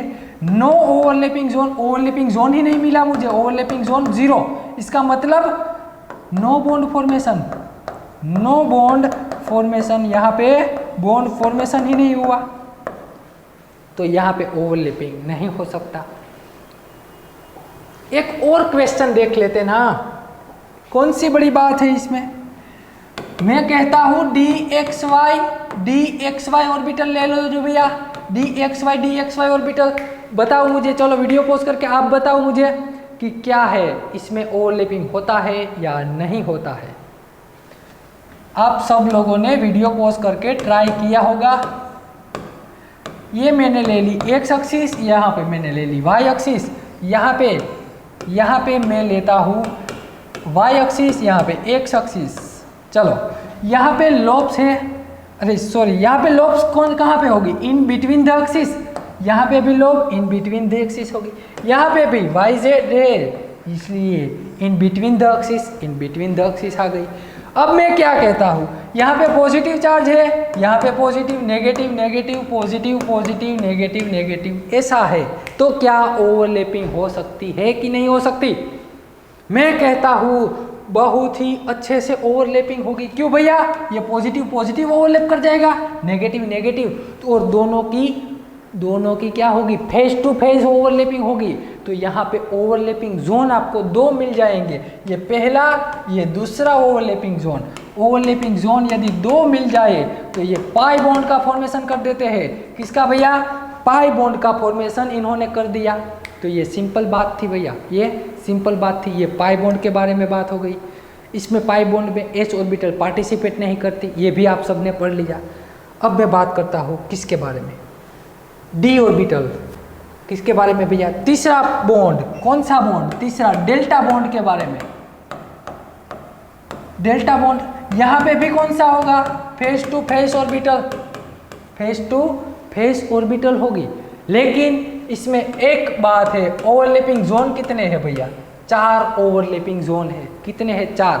तो इसके आप पता लगा सकते हैं, क्या पता लगा सकते हैं कि इसमें s और p ऑर्बिटल, यहाँ पे लिख लो, ये स्टार करके लिख लो, बहुत ही इंपॉर्टेंट पॉइंट है। s और p orbital are not participate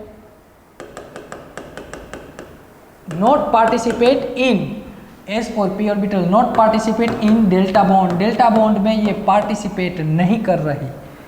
तो कौन सी करेगी भैया, तो के एक ही करेगी, कौन सी वाली, तो के भैया d orbital and f orbital are participate. आइए देखते हैं। आप अब सोच रहे हैं ना कि ये 4 ओवरलैपिंग जोन कहाँ से आएंगे। आइए मेरे साथ देखिए, मैं आपको समझाता हूँ 4 ओवरलैपिंग जोन कहाँ से आते हैं। यहाँ से आते हैं, देख लेना इधर, यहाँ से आते हैं।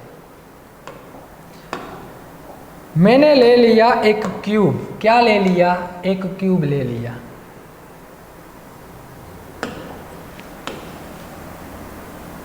यहाँ से भी नहीं चलेगा, यहाँ से लेते हैं। चलो, ये क्यूब आपको दिखाई दे रहा है। यहाँ पे जो एक्सिस है वो z एक्सिस है, यहाँ पे जो एक्सिस है वो y axis, sorry x axis ले लीजिए, कौन सी भैया, x एक्सिस। और 3D में यानी कि पीछे से जो एक्सिस, ऐसे जो पीछे एक्सिस जा रही है वो y एक्सिस है, दिखाई दे रहा है। मॉलिक्यूल के सेंटर से मैंने ले लिया, यहाँ से ऊपर की ओर।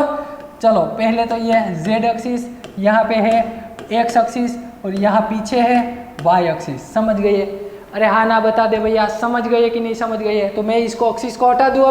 अब मैंने एक्सिस को हटा दिया, चलो ये एक्सिस तो चली गई। अब मुझे चाहिए कौन सी ऑर्बिटल, तो कि d, समझना, dxz, dyz और dzx, ये 3 ऑर्बिटल है। तो यहाँ पे हमारी x ऑर्बिटल है, यहाँ पे कौन सी है, z ऑर्बिटल है ना, यहाँ पे z ऑर्बिटल है। मैं क्या कहता हूँ, समझना मेरी बात, यहाँ से जो ओवरलैपिंग है ना, ये लोब्स है ना, ये एसी लोब्स है। यहाँ पे एक लोब एसी है, ये एक लोब एसी है। चलो इसको काम करते हैं ना, इसको है ना हम छोटा रखते हैं ताकि आपको अच्छे से दिखाई दे। इसको स्क्वायर को हम छोटा रखते हैं ताकि आपको अच्छे से दिखाई दे।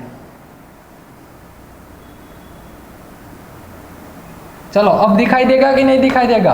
अरे दिखाई देगा। इधर से यहाँ पे एक लोब है, एक लोब इधर है, यहाँ पे एक लोब है, एक लोब इधर है।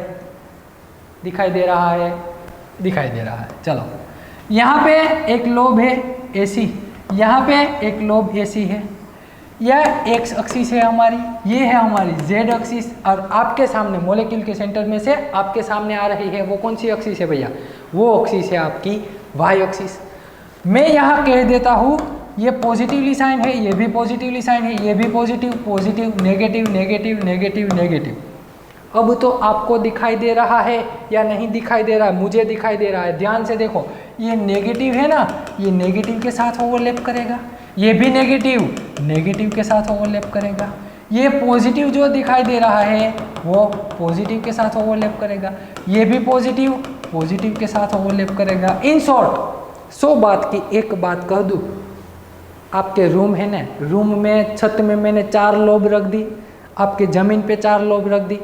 ऊपर वाली चारों की चारों लोब नीचे वाली चारों के चारों लोब से ओवरलैप कर रही है, यानी कि छत और जमीन एक दूसरे से ओवरलैप कर रही है।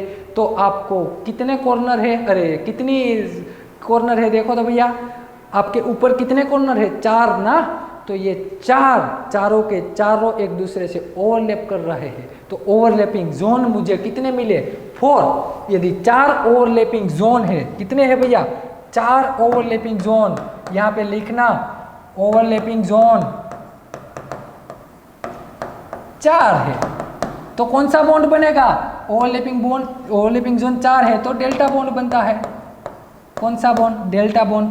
और ये जो ओवरलैपिंग हो रहा है वो किसके बीच में हो रहा है? D X Y Y Z और जेड एक्स के बीच में। किसमें? डी ऑर्बिटल के बीच में ये ओवरलैपिंग हो रहा है। तो ये सिंपल बात थी किसके बारे में भैया? डेल्टा बॉन्ड के बारे में आपने लिखा होगा। अब हम बात करते हैं लास्ट वन 5 बॉन्ड। किसके बारे में भैया? लास्ट वन 5 बॉन्ड के बारे में। तो यहाँ पे लिखना 5 बॉन्ड। इसमें ओवरलैपिंग जोन कितने होते हैं? इसमें ओवरलैपिंग जोन भैया होते हैं 6। कितने होते हैं? 6। और एक मजे की बात बता दूं, इसमें ओवरलैपिंग में एस ऑर्बिटल पार्टिसिपेट नहीं करती, पी भी पार्टिसिपेट नहीं करती डेल्टा बॉन्ड बनाने में, अरे डी भी नहीं करती। तो D orbital are not participate in 5 bond formation. तो कौन सी करेगी? सिर्फ और सिर्फ एफ ऑर्बिटल्स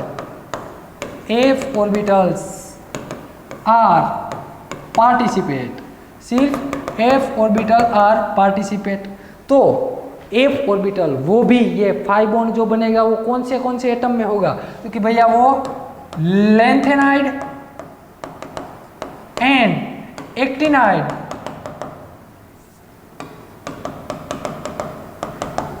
लेंथेनाइड और एक्टिनाइड में ये डेल्टा बॉन्ड होता है। लेंथेनाइड और एक्टिनाइड में ये डेल्टा बॉन्ड होता है। तो चलो ये सिंपल बात थी। इसमा और एफ ऑर्बिटल कौन सी कैसी होती है? तो कि भैया ये कॉम्प्लेक्स होती है। कैसी होती है? कॉम्प्लेक्स होती है। तो इसे हम बोर्ड पे ड्रॉ नहीं कर सकते, आपको सिर्फ लिख लेना है। सिर्फ जनरल इंफॉर्मेशन है ये, आपको लिख लेना है। चलो एक काम करना, फटाक से ये लिख लो। चलो तो चलो ये बात हो गई भैया। तो यहाँ से हमें पता चला, यहाँ से क्या पता चला कि सिग्मा बॉन्ड के लिए कौन सी ऑर्बिटल यूज कर सकते हैं? सिग्मा बॉन्ड के लिए कौन सी? तो कि एस, पी, डी और एफ चारों की चारों हम सिग्मा बॉन्ड के लिए यूज कर सकते हैं। पाई बॉन्ड के लिए कौन सी ऑर्बिटल यूज कर सकते हैं? पाई बॉन्ड के लिए लिखो ना भैया इन शॉर्ट, 100 बात की एक बात लिख दो। तो कि भैया p ऑर्बिटल, d ऑर्बिटल और f ऑर्बिटल यूज कर सकते हैं। डेल्टा बॉन्ड के लिए कौन सी ऑर्बिटल्स यूज कर सकते हैं, तो कि d और f ही कर सकते हैं। और फिर आता है 5 बॉन्ड के लिए सिर्फ हम f ऑर्बिटल यूज कर सकते हैं। जैसे जैसे आओ वैसे वैसे पहली निकलती जाती है। पहले में s, इसमें p नहीं, अरे इसमें s नहीं है, इसमें p और s दोनों नहीं, इसमें sp_d तीनों नहीं है। तो ये सिंपल बात थी। अब हमने बॉन्ड के बारे में सारा डिस्कशन कर लिया कि बॉन्ड कैसा कैसा होता है, कब बॉन्ड फॉर्मेशन होता है। लेकिन अब देखना है कि चलो हमने बॉन्ड तो बना लिया, बॉन्ड बनने के बाद कोई मॉलिक्यूल तो बनेगा ना, कोई एटम बनेगा, कोई मॉलिक्यूल बनेगा। तो क्या वो मॉलिक्यूल स्टेबल है या अनस्टेबल है, उसके बारे में हम जानते हैं ऑक्टेट रूल से। कहाँ से पढ़ते हैं हम, ऑक्टेट रूल। तो लगा दीजिए title, octet rule. Octet rule किसके बारे में है, आपने बॉन्ड से मॉलिक्यूल बना दिया, बॉन्ड फॉर्मेशन करके मॉलिक्यूल बना दिया, क्या वो मॉलिक्यूल स्टेबल है कि अनस्टेबल है, या लेस स्टेबल है, मोर स्टेबल है, वो इंफॉर्मेशन हमें ऑक्टेट रूल से पता चलता है। तो आइए कुछ एग्जाम्पल देखते हैं। पहला एग्जाम्पल मैं लेता हूँ CH4। क्या एग्जाम्पल ले लिया, CH4। तो CH4 में कैसा शेप होता है, टेट्राहाइड्रल, वो शेप के बारे में हम डिटेल में स्टडी करेंगे। अभी यहाँ देखो, यहाँ पे देखो, यहाँ पे ये एक बॉन्ड में कितने इलेक्ट्रॉन होंगे भैया, एक बॉन्ड में 2 इलेक्ट्रॉन होंगे। ये आप भी जानते हैं, भारत का हर बच्चा जानता है कि एक बॉन्ड में 2 इलेक्ट्रॉन होते हैं। अच्छे, अब देखो सेंट्रल एटम कार्बन है ना, उसके आसपास कितने एटम हुए, कितने इलेक्ट्रॉन हुए। सेंट्रल एटम कार्बन है, यहाँ पे सेंट्रल एटम कार्बन के आसपास मैंने सब कुछ गिन लिए। यहाँ पे ए बॉन्ड के 2 2 2 2 4 टोटल 8 इलेक्ट्रॉन हो गए।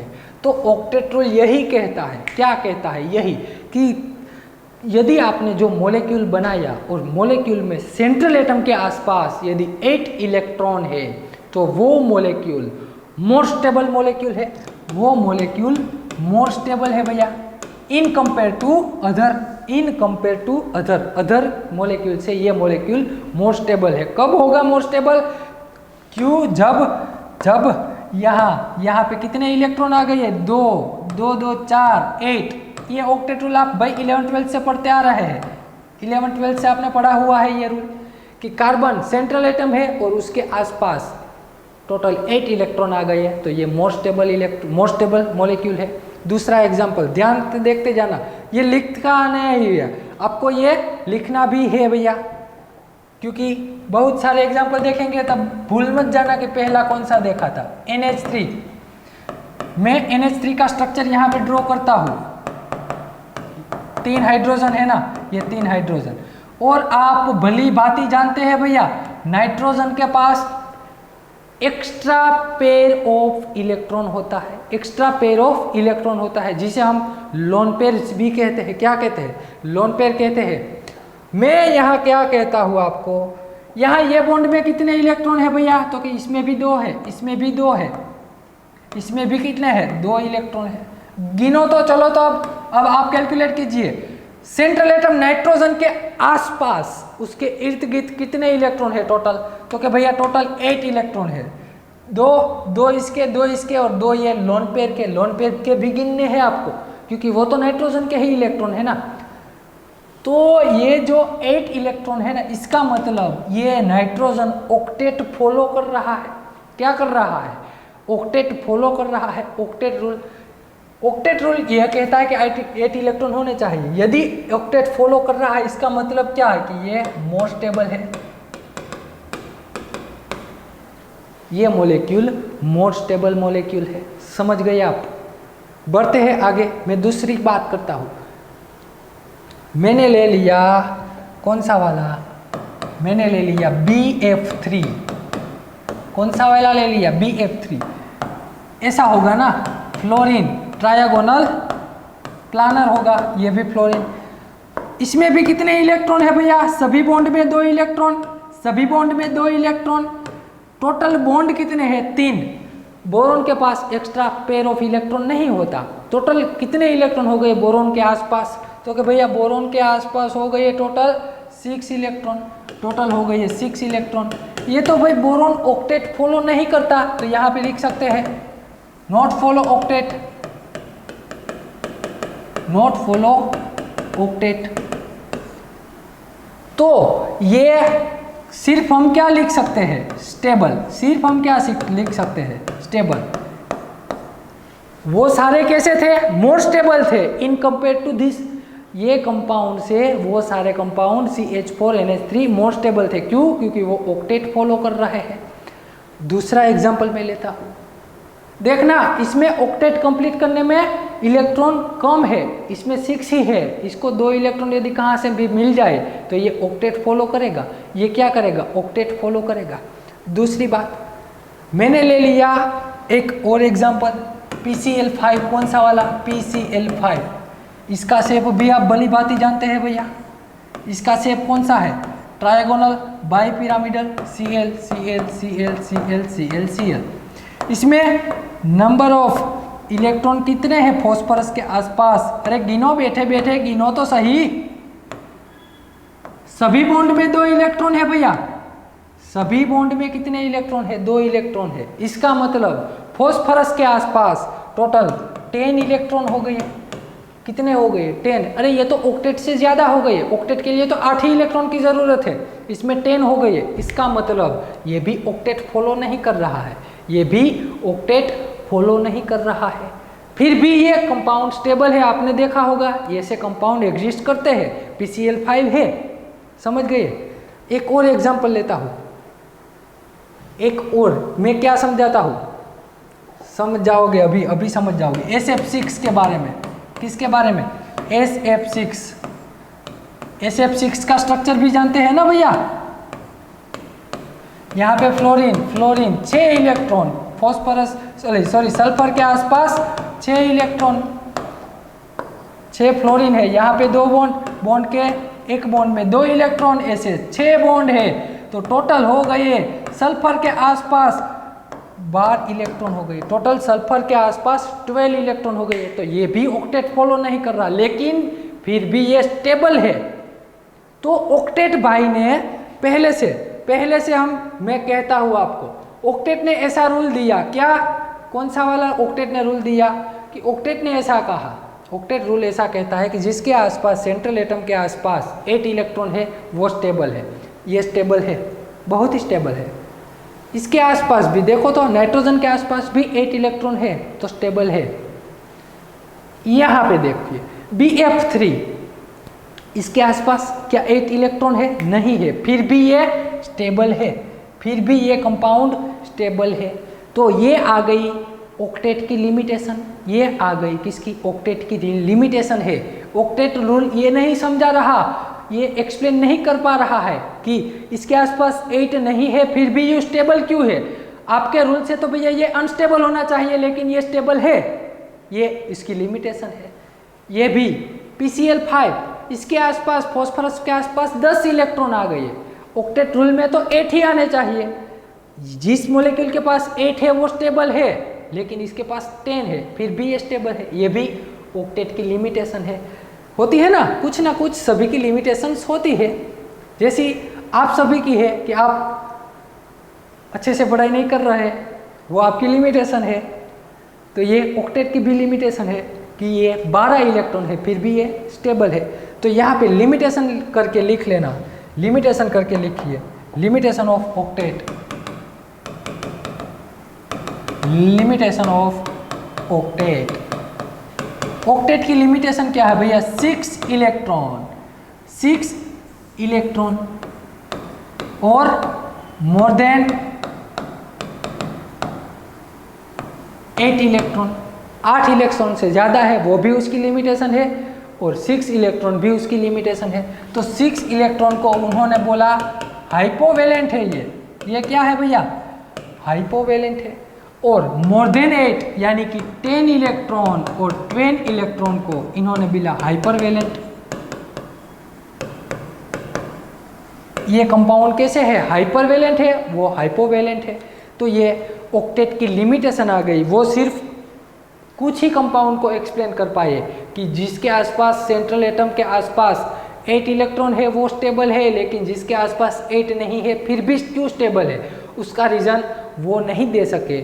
उसके लिए आइए सज्जन भाई, कौन से आए भैया, उसके लिए आइए सज्जन भाई। तो टाइटल लगा दीजिए सज्जन थियरी, सज्जन थियरी। ये इन्होंने आके ही पहला स्टेटमेंट दे दिया, सिंगलेट लिंकेज, सिंगलेट लिंकेज, और दूसरी कह दी डबलेट लिंकेज। क्या है, मैं जानता हूं आप सबके लिए ये नया है, आपके लिए ये नया है, मैं एक्सप्लेन करता हूं। सिंगलेट लिंकेज और डबलेट लिंकेज कहते किसे है, उसके लिए वो ऑक्टेट भाई ने PCl5 को एक्सप्लेन नहीं कर पाया ना, ये भाई PCl5 को एक्सप्लेन कर रहे हैं। कैसे एक्सप्लेन कर रहे हैं, देखिए इधर PCl5 को कैसे एक्सप्लेन करते हैं ये भाई। इन्होंने कुछ ऐसा कहा, क्या, पहले तो PCl5 आप आपकी बुक में लिख लीजिए। तो चलो तो एक काम कीजिए तो भैया PCl5 आप आपकी बुक में लिख लीजिए। यहाँ पे chlorine chlorine chlorine chlorine chlorine. और आप भली भांति जानते हैं ना, भली भांति जानते हैं क्या, कि फॉस्फोरस के आसपास कितने इलेक्ट्रॉन है, 10। उसमें से क्या 10 के 10 इलेक्ट्रॉन फॉस्फोरस के है, नहीं है, सभी इलेक्ट्रॉन फॉस्फोरस के नहीं है। उसमें से सिर्फ ये 5 इलेक्ट्रॉन ही किसके है भैया, ये 5 इलेक्ट्रॉन ही फॉस्फोरस के है। बाकी एक एक इलेक्ट्रॉन तो क्लोरीन ने पार्टिसिपेट किया है, ऐसा हम जानते हैं, ऐसा हम जानते हैं। कोवेलेंट बॉन्ड है, पार्टिसिपेट से बना होगा। अब देखो फॉस्फोरस के आसपास 5 इलेक्ट्रॉन है ना, फॉस्फोरस के पास 5 इलेक्ट्रॉन है, यानी लिख दिए 5 इलेक्ट्रॉन। अब मुझे यही फॉस्फोरस को ऑक्टेट कंप्लीट करवाना है, तो क्या करना होगा, यदि मैं उसे 3 इलेक्ट्रॉन कहीं से दे दूं, कहीं से 3 इलेक्ट्रॉन दे दूं, कितने, ऑक्टेट कंप्लीट करने के लिए इसे 3 इलेक्ट्रॉन की ज़रूरत है, तो ये ऑक्टेट फॉलो करने लगेगा। आई बात समझ में, मुझे इसे किसी ना किसी तरह ऑक्टेट फॉलो करवाना है। तो देखो इधर मैं क्या कहता हूं, इधर यहाँ पे देखो, ये जो 5 इलेक्ट्रॉन तो वो फॉस्फोरस के है ही, ये 5 इलेक्ट्रॉन जो है आपको दिखाई दे रहे हैं वो तो फॉस्फोरस के है ही। लेकिन क्या ये क्लोरीन ने जो दिए हैं बॉन्ड बनाने के लिए 5 इलेक्ट्रॉन दिखाई दे रहे हैं, 5 तो उस फॉस्फोरस के हैं। अब उसे ऑक्टेट फॉलो करना है, समझना, ऑक्टेट फॉलो करना है तो उसके कितने इलेक्ट्रॉन की जरूरत होगी, सिर्फ 3 ही इलेक्ट्रॉन की जरूरत होगी। किसको, फॉस्फोरस को सिर्फ 3 ही इलेक्ट्रॉन की जरूरत होगी। तो यहाँ आसपास बहुत सारे क्लोरीन आ गए, लेकिन फॉस्फोरस सिर्फ 3 ही क्लोरीन के साथ, 3 ही क्लोरीन को साथ अपना बॉन्ड बनाएगा।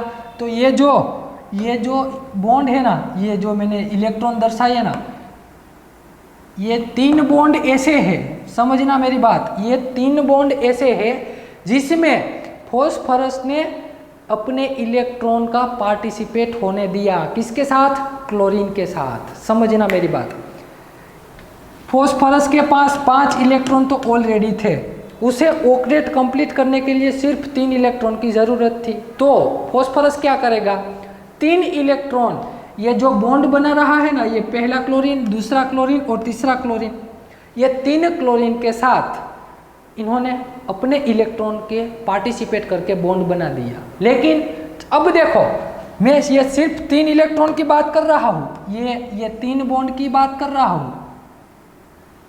अब देखो तो क्या ऑक्टेट फॉलो कर रहा है या नहीं कर रहा है। ये बॉन्ड इधर होगा, ये इलेक्ट्रॉन इधर होगा भैया, ये इलेक्ट्रॉन इधर होगा, यहाँ पे इलेक्ट्रॉन नहीं है। अब बताओ मुझे कितने इलेक्ट्रॉन हो गए फॉस्फोरस के आसपास, यह पहला, दूसरा, तीसरा, ये भी पार्टिसिपेट में आ गए, इसलिए अब फॉस्फोरस का ही कंसीडर करना होगा। इधर, अरे ये रहा। इन शॉर्ट 100 बात की एक बात यदि हम कर दें कि फॉस्फोरस के आसपास टोटल अब 8 इलेक्ट्रॉन हो गए। कहाँ से आए, क्योंकि फॉस्फोरस ने 3 क्लोरीन के साथ बॉन्ड बना दिया, अपने इलेक्ट्रॉन शेयर करके बॉन्ड बना दिया। लेकिन ये जो दो क्लोरीन बचे ना, ये 2 क्लोरीन बेचारे अकेले बैठे रहे। क्यों? क्योंकि फॉस्फोरस अब उसे इलेक्ट्रॉन नहीं दे रहा है। फॉस्फोरस उसके इलेक्ट्रॉन, ये जो देखो इधर, ये इलेक्ट्रॉन इधर है ना, ये बॉन्ड जो बना उसमें सिर्फ क्लोरीन का हिस्सा है, फॉस्फोरस का हिस्सा ही नहीं है। फॉस्फोरस का हिस्सा ही नहीं है। ये बात कहाँ से पता चली? ये बात पता कहाँ से चली? तो कि भैया ये बात यहाँ से पता चली। कहाँ से? इधर आपने ऐसा टेस्ट किया है, PCl5 को मैंने दे दी हीट। क्या दे दी? हीट। तो मुझे मिल गया PCl3 और Cl2 गैस लिबरेट हो गया। Cl2 गैस क्या हो गया? लिबरेट हो गया। तो मुझे यहाँ से पता चला क्या, ये इसका कंफर्मेशन है भैया कि PCl5 को गर्म करने से PCl3 मिला और Cl2 लिबरेट हो गया। इसका मतलब क्या है? इन्होंने कहा ना सिंगलेट और डबलेट लिंकेज। ये जो 3 क्लोरीन है ना, ये 3 क्लोरीन ट्रायगोनल के, ये है डबलेट लिंकेज। ये कौन सी है? डबलेट लिंकेज है भैया। डबलेट लिंकेज कहते किसे है? डबलेट लिंकेज यानी कि एक जो बॉन्ड बना ना, एक बॉन्ड उसमें 2 इलेक्ट्रॉन है, ये आप जानते हैं। एक बॉन्ड में 2 इलेक्ट्रॉन है, इसको हम कहते हैं डबलेट लिंकेज। यदि एक बॉन्ड बना उसमें सिर्फ एक ही इलेक्ट्रॉन है, उसे हम कहते हैं सिंगलेट लिंकेज। क्या ऐसा है आपके कंपाउंड में? अरे है कि नहीं है? है। देखो ये वाला बॉन्ड है ना, वो सिर्फ क्लोरीन इलेक्ट्रॉन से बना है। ये वाला बॉन्ड भी सिर्फ क्लोरीन के इलेक्ट्रॉन से बना है। इसका मतलब ये दोनों बॉन्ड को फॉस्फोरस ने इलेक्ट्रॉन नहीं दिया। फॉस्फोरस अपना इलेक्ट्रॉन ये दोनों के साथ शेयर नहीं कर रहा है। वो शेयर करेगा तो ऑक्लेट अनफॉलो हो जाएगा, वो फॉलो नहीं करेगा। तो यहाँ से हमें पता चला कि ये 3 बॉन्ड है ना, वो डबलेट लिंकेज है। और ये जो 2 बॉन्ड बचे, ये 2 बॉन्ड ये सिंगलेट लिंकेज है। कौन से है भैया? Singlet linkage. और इसका कंफर्मेशन भी यहाँ से आया। इसका कंफर्मेशन भी यहाँ से आया। कहाँ से? यदि कोई भी कंपाउंड है इसमें डबलेट लिंकेज होगा। कौन सा? Doublet linkage. वो डबलेट लिंकेज कौन सा होगा भैया? स्ट्रॉन्ग बॉन्ड होता है। कौन सा होता है? Strong bond. और ये सिंगलेट लिंकेज वीक बॉन्ड होता है। वो तो आप आसानी से देख के पता लगा लोगे ना, क्योंकि यहाँ ये बॉन्ड दोनों की पार्टिसिपेट से बना है। ये बॉन्ड सिर्फ क्लोरीन की पार्टिसिपेट से बना है। ये बॉन्ड आप इजीली वीक कर सकते, ब्रेक कर सकते हैं। कौन सा वाला? ये वाला बॉन्ड आप इजीली ब्रेक कर सकते हैं, ये भी इजीली ब्रेक कर सकते हैं। लेकिन यदि आपको ये बॉन्ड को ब्रेक करना है, वो इजीली ब्रेक नहीं हो जाएगा। क्यों? क्योंकि वो पार्टिसिपेट से बना है, यहाँ पार्टिसिपेट नहीं हुआ है। तो यहाँ से मुझे इतना पता चला क्या, कि ये जो PCl5 में सभी बॉन्ड है वो एक जैसे नहीं है। सभी बॉन्ड एक जैसे नहीं है। तो कैसे है? तो कि भैया अलग अलग बॉन्ड है, सभी बॉन्ड अलग अलग है। एक बात यहाँ पे पहले तो लिखो, तो bond strength is inversely proportional to bond length. Bond strength is inversely proportional to bond length. जितनी ज़्यादा बॉन्ड स्ट्रेंथ इंक्रीज होगी उतनी बॉन्ड लेंथ डिक्रीज हो जाएगी। बॉन्ड स्ट्रेंथ इंक्रीज होगी तो बॉन्ड लेंथ डिक्रीज हो जाएगी। तो यहाँ पे आपको पता है ना कि ये वाला बॉन्ड क्या है? ये वाला बॉन्ड इधर दिखाई दे रहा है आपको। ये वाला बॉन्ड क्या है? तो कि यहाँ मैं लिख सकता हूँ भैया ये बॉन्ड वीक है, ये बॉन्ड कौन सा है? स्ट्रॉन्ग है। ये बॉन्ड स्ट्रॉन्ग है, ये बॉन्ड भी स्ट्रॉन्ग है, ये बॉन्ड भी स्ट्रॉन्ग है, ये बॉन्ड वीक है, ये भी वीक है। तो टोटल वीक कितने बॉन्ड आए? 2 बॉन्ड वीक है। कितने हैं? 2 बॉन्ड। तो यहाँ से मैं आपको लॉजिक लगा के लिखवाना चाहता हूँ। यहाँ से समझना, ये दोनों बॉन्ड वीक है ना, ये दोनों बॉन्ड वीक है, इसका मतलब इसकी बॉन्ड स्ट्रेंथ वीक है तो उसकी बॉन्ड लेंथ ज़्यादा होगी। तो यहाँ इसकी बॉन्ड लेंथ भैया ज़्यादा है, क्लोरीन क्लोरीन। ये सभी बॉन्ड लेंथ स्ट्रॉन्ग, ये सभी बॉन्ड स्ट्रॉन्ग है तो इसकी बॉन्ड लेंथ कम होगी। सिंपल बात है, सिंपल बात। इतना तो लॉजिक लगा सकते हैं आप कि यह बॉन्ड वीक है तो उसकी बॉन्ड लेंथ ज़्यादा होगी, ये बॉन्ड स्ट्रॉन्ग है तो उसकी बॉन्ड लेंथ कम होगी। और इसी के बारे में हम आगे पढ़ेंगे। ये तीनों को जो मैंने राउंड सर्कल किया है, ये इसको हम इक्विटोरियल बॉन्ड कहेंगे। क्या कहेंगे? इक्विटोरियल। और ये दोनों बॉन्ड को हम कहेंगे एक्सियल। एक्सियल बॉन्ड कहते हैं इसे हम, एक्सियल। और ये है इक्विटोरियल, ये भी इक्विटोरियल है और ये भी इक्विटोरियल है। तो ये सिंपल बात थी भैया। सज्जन भैया ने ऐसा बताया कि जो भी सिंगलेट होगा, क्या, जो भी सिंगलेट होगा, सिंगलेट लिंकेज होगा, वो आसानी से ब्रेक कर जाएगा, और जो डबलेट लिंकेज होगा वो आसानी से ब्रेक नहीं करेगा, वो आसानी से ब्रेक नहीं करता। तो ये बात हो गई PCl5 की। अब इसी कॉन्सेप्ट को मैं अप्लाई करता हूँ SF6 में। किस में भैया? SF6 में। समझना, मेरी बात समझना। SF आप जानते हैं ना, SF6 ऑक्टाहेड्रल शेप में है।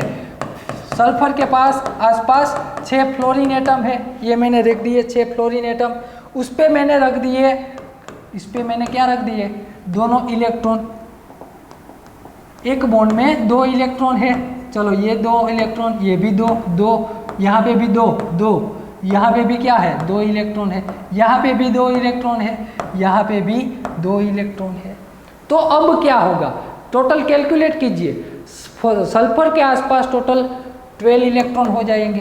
कितने हैं? 12 हो गई है ना। लेकिन सल्फर को 12 की तो ज़रूरत ही नहीं है, 12 टोटल 12 हो गई है।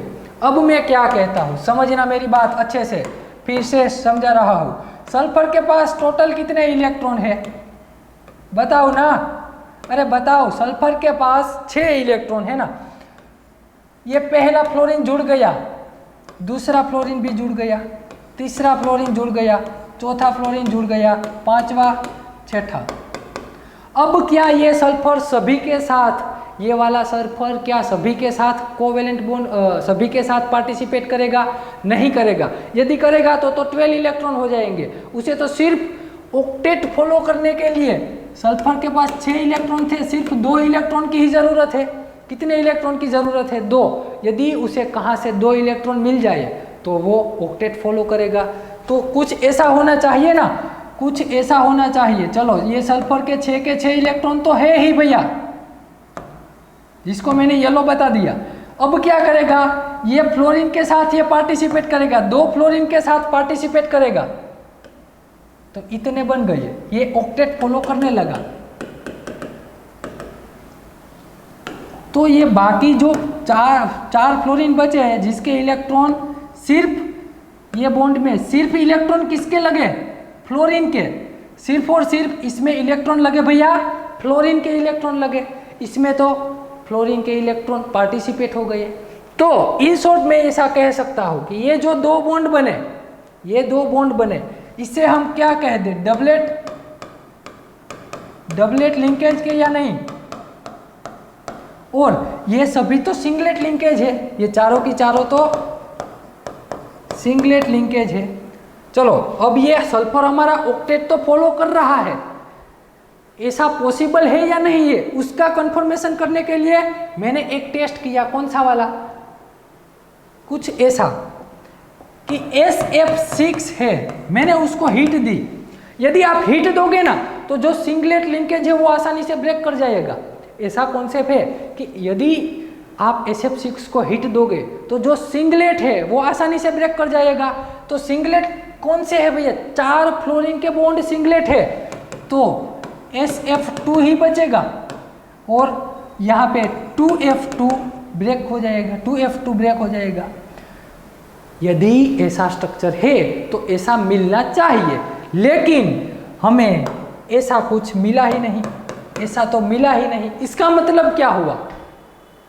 अरे यही तो सज्जन भाई की लिमिटेशन है, यही तो सज्जन भाई की लिमिटेशन है कि सज्जन भाई ने सिंगलेट और डबलेट लिंकेज वाला कॉन्सेप्ट किया कि जितनी ज़रूरत होगी फॉस्फोरस को, यहाँ पे आइए ना, यहाँ पे फॉस्फोरस को ऑक्टेट कंप्लीट करने के लिए 3 इलेक्ट्रॉन की ज़रूरत थी, तो उन्होंने 3 क्लोरीन के साथ पार्टिसिपेट किया, लेकिन 2 क्लोरीन को अपने इलेक्ट्रॉन शेयरिंग करने नहीं दिए।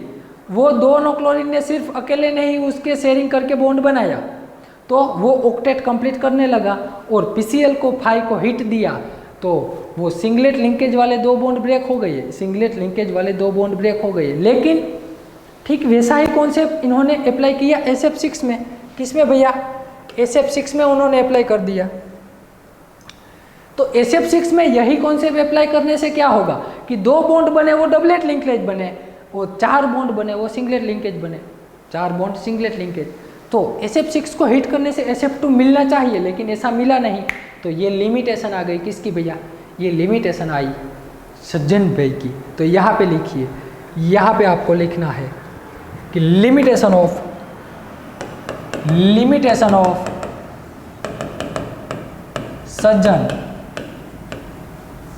सज्जन भैया की लिमिटेशन है SF6। वो SF6 को उसकी थियरी से एक्सप्लेन नहीं कर पा रहे हैं, SF6 ने वो एक्सप्लेन नहीं कर पाए। फिर आइए हमारे सिडविक भैया। कौन से आइए? सिडविक भैया। तो लगा दीजिए title Sidgwick rule. Sidgwick rule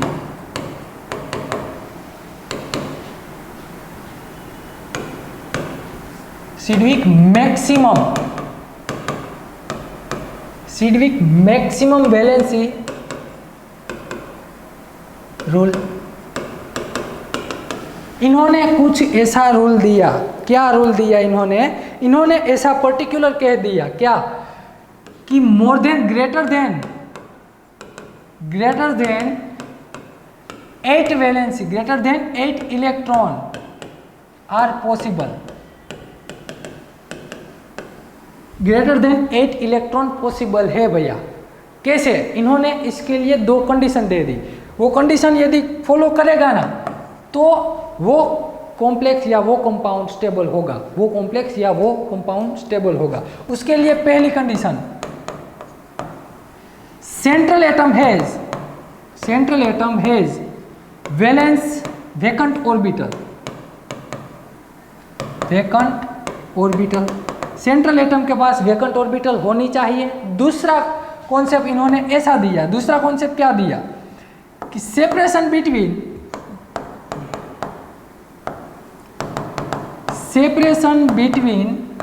2 orbital are low.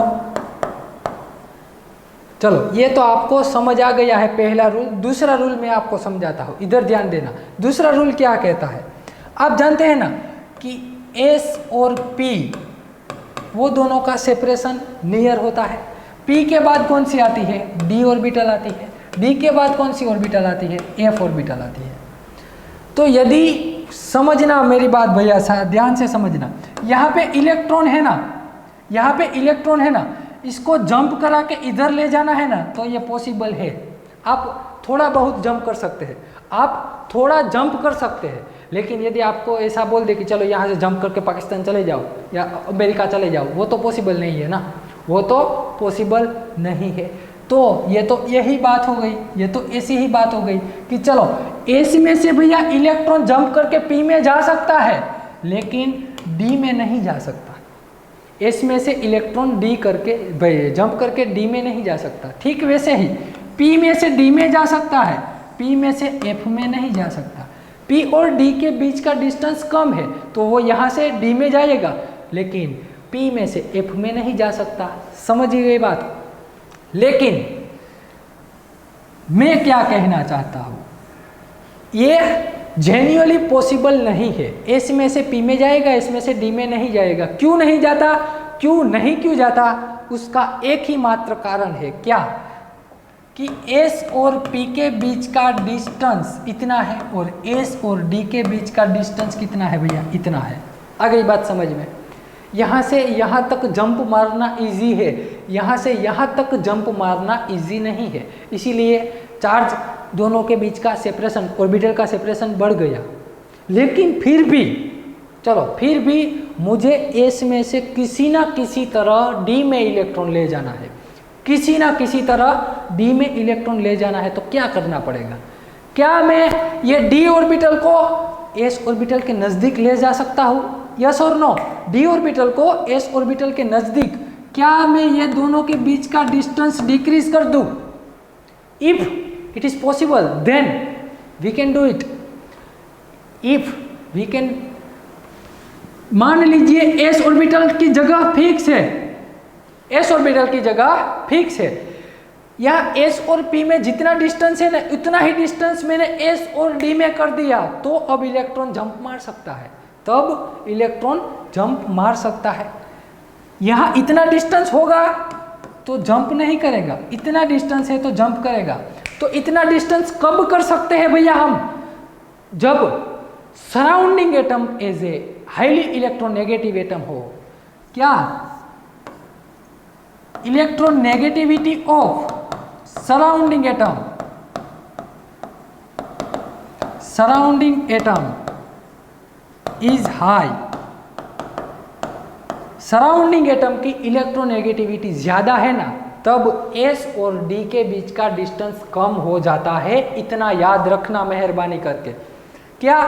Surrounding atom की इलेक्ट्रॉन नेगेटिविटी ज़्यादा है तब s और d का डिस्टेंस कम हो जाता है और उसमें इलेक्ट्रॉन ट्रांसफ़र हो सकते हैं, उसमें इलेक्ट्रॉन ट्रांसफ़र हो सकते हैं।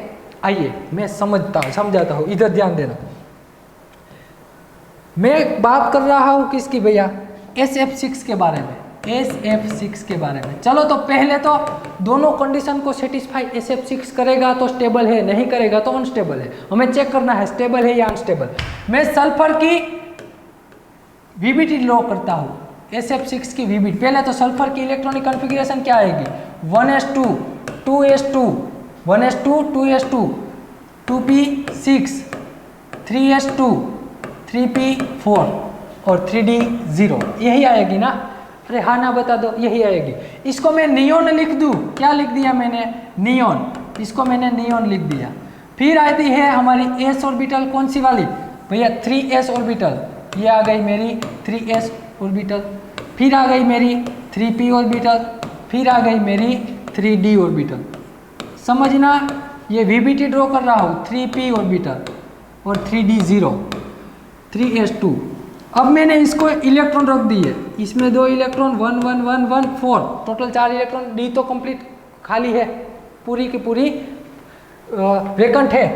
तो पहली कंडीशन तो है, SF6 सिडविक भैया की पहली कंडीशन फॉलो कर रहा है। कौन सी? कि वेकेंट ऑर्बिटल होनी चाहिए, ये रही।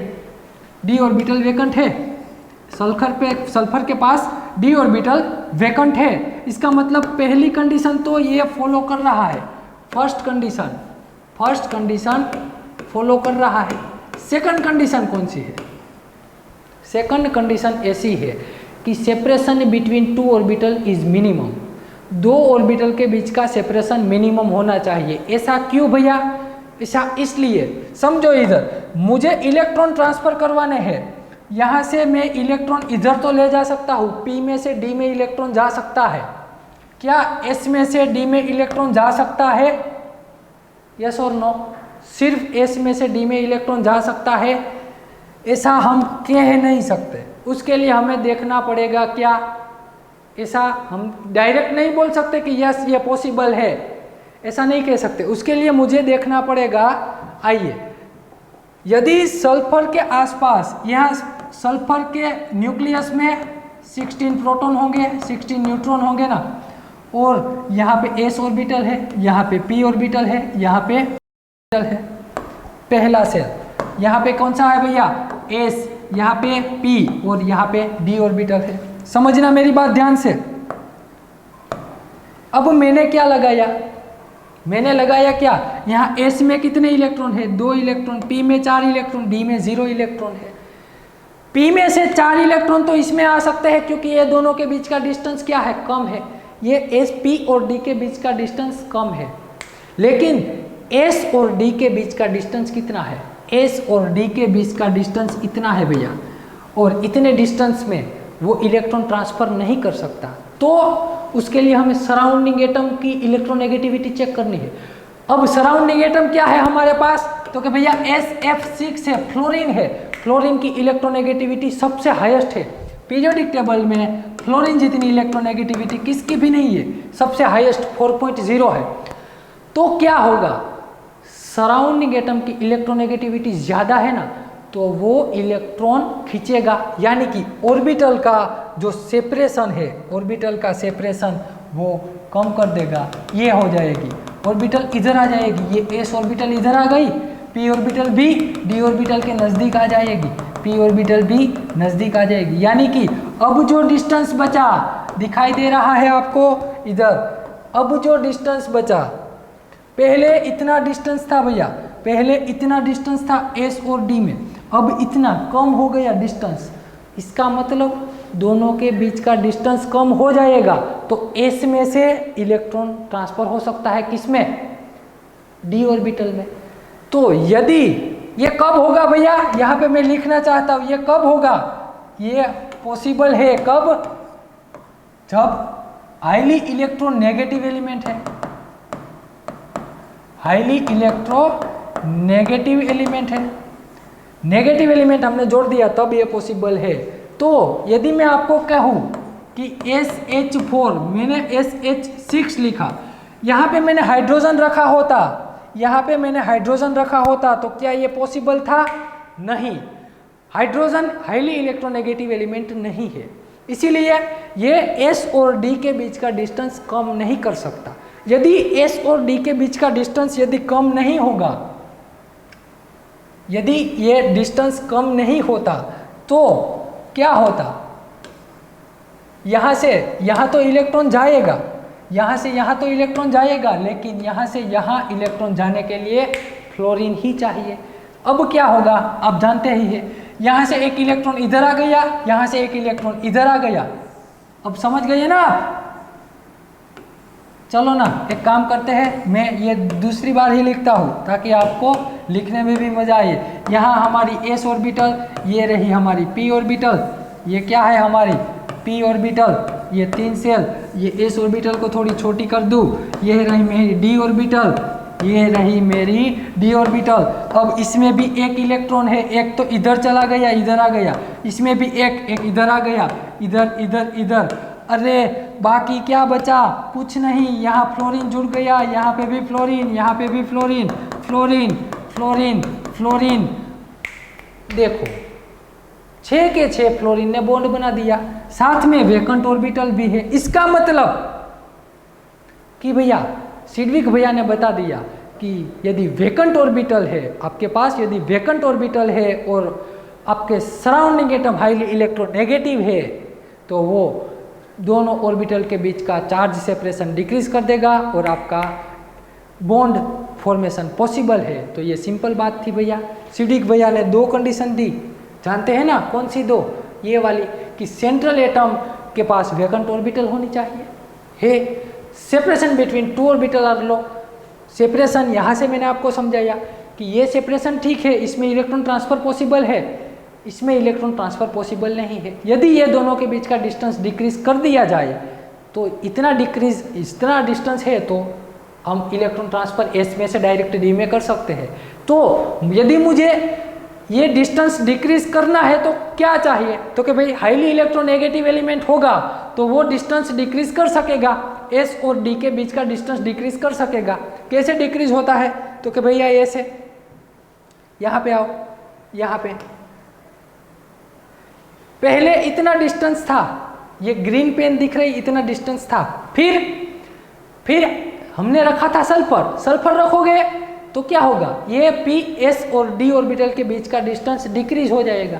जैसे ही डिस्टेंस डिक्रीज होगा एस में से इलेक्ट्रॉन जंप करके डी में चला जाएगा, इधर रहा, एस में से इलेक्ट्रॉन जंप करके इधर आ जाएगा, इधर रहा, एस में से आ गया डी में।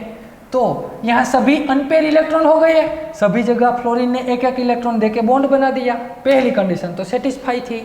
तो सिडविक भैया ने हमें रूल दिया कि ग्रेटर देन 8 होगा, तब 2 कंडीशन याद रखनी है कि क्या, कि सेंट्रल एटम के पास वेकेंट ऑर्बिटल होनी चाहिए और दूसरी कि 2 ऑर्बिटलों के बीच का सेपरेशन बहुत कम होना चाहिए, तब सभी आपके मॉलिक्यूल स्टेबल होंगे। जो ये कंडीशन फॉलो करेगा वो स्टेबल होगा। तो ये सिंपल बात थी भैया केमिकल बॉन्डिंग की। आगे के लेक्चर में हम स्टार्ट करेंगे वीबीटी से, वैलेंस बॉन्ड थियरी से। तब तक ये कंप्लीट कर लेना, और यही बता दे रहा हूँ आपको, डायरेक्ट कह रहा हूँ कि ये जो सजन थियरी है ना, सजन थियरी 2 बार देख लेना, आज ही 2 बार देखना। पहली बार मैं जानता हूँ, पहली बार में ये सजन थियरी, ये नाम ही इसका सज्जन, देखो ना उटपटांग जैसा नाम है, पहली बार में समझ नहीं आएगी। मैं कहता हूँ पहली बार में आपको डायरेक्ट समझ नहीं आएगी, 2 बार देख लेना, फिर आप नोट में लिख लेना, तब भी आपको समझ में आएगी। आज ही 2 बार देखना है भैया ये, तब आपको अच्छे से समझ में आ जाएगी। फिर सिडविक थियरी वो भी देख लेना। मिलते हैं अगले लेक्चर में, तब तक पढ़ाई करते रहना। Thank you very much.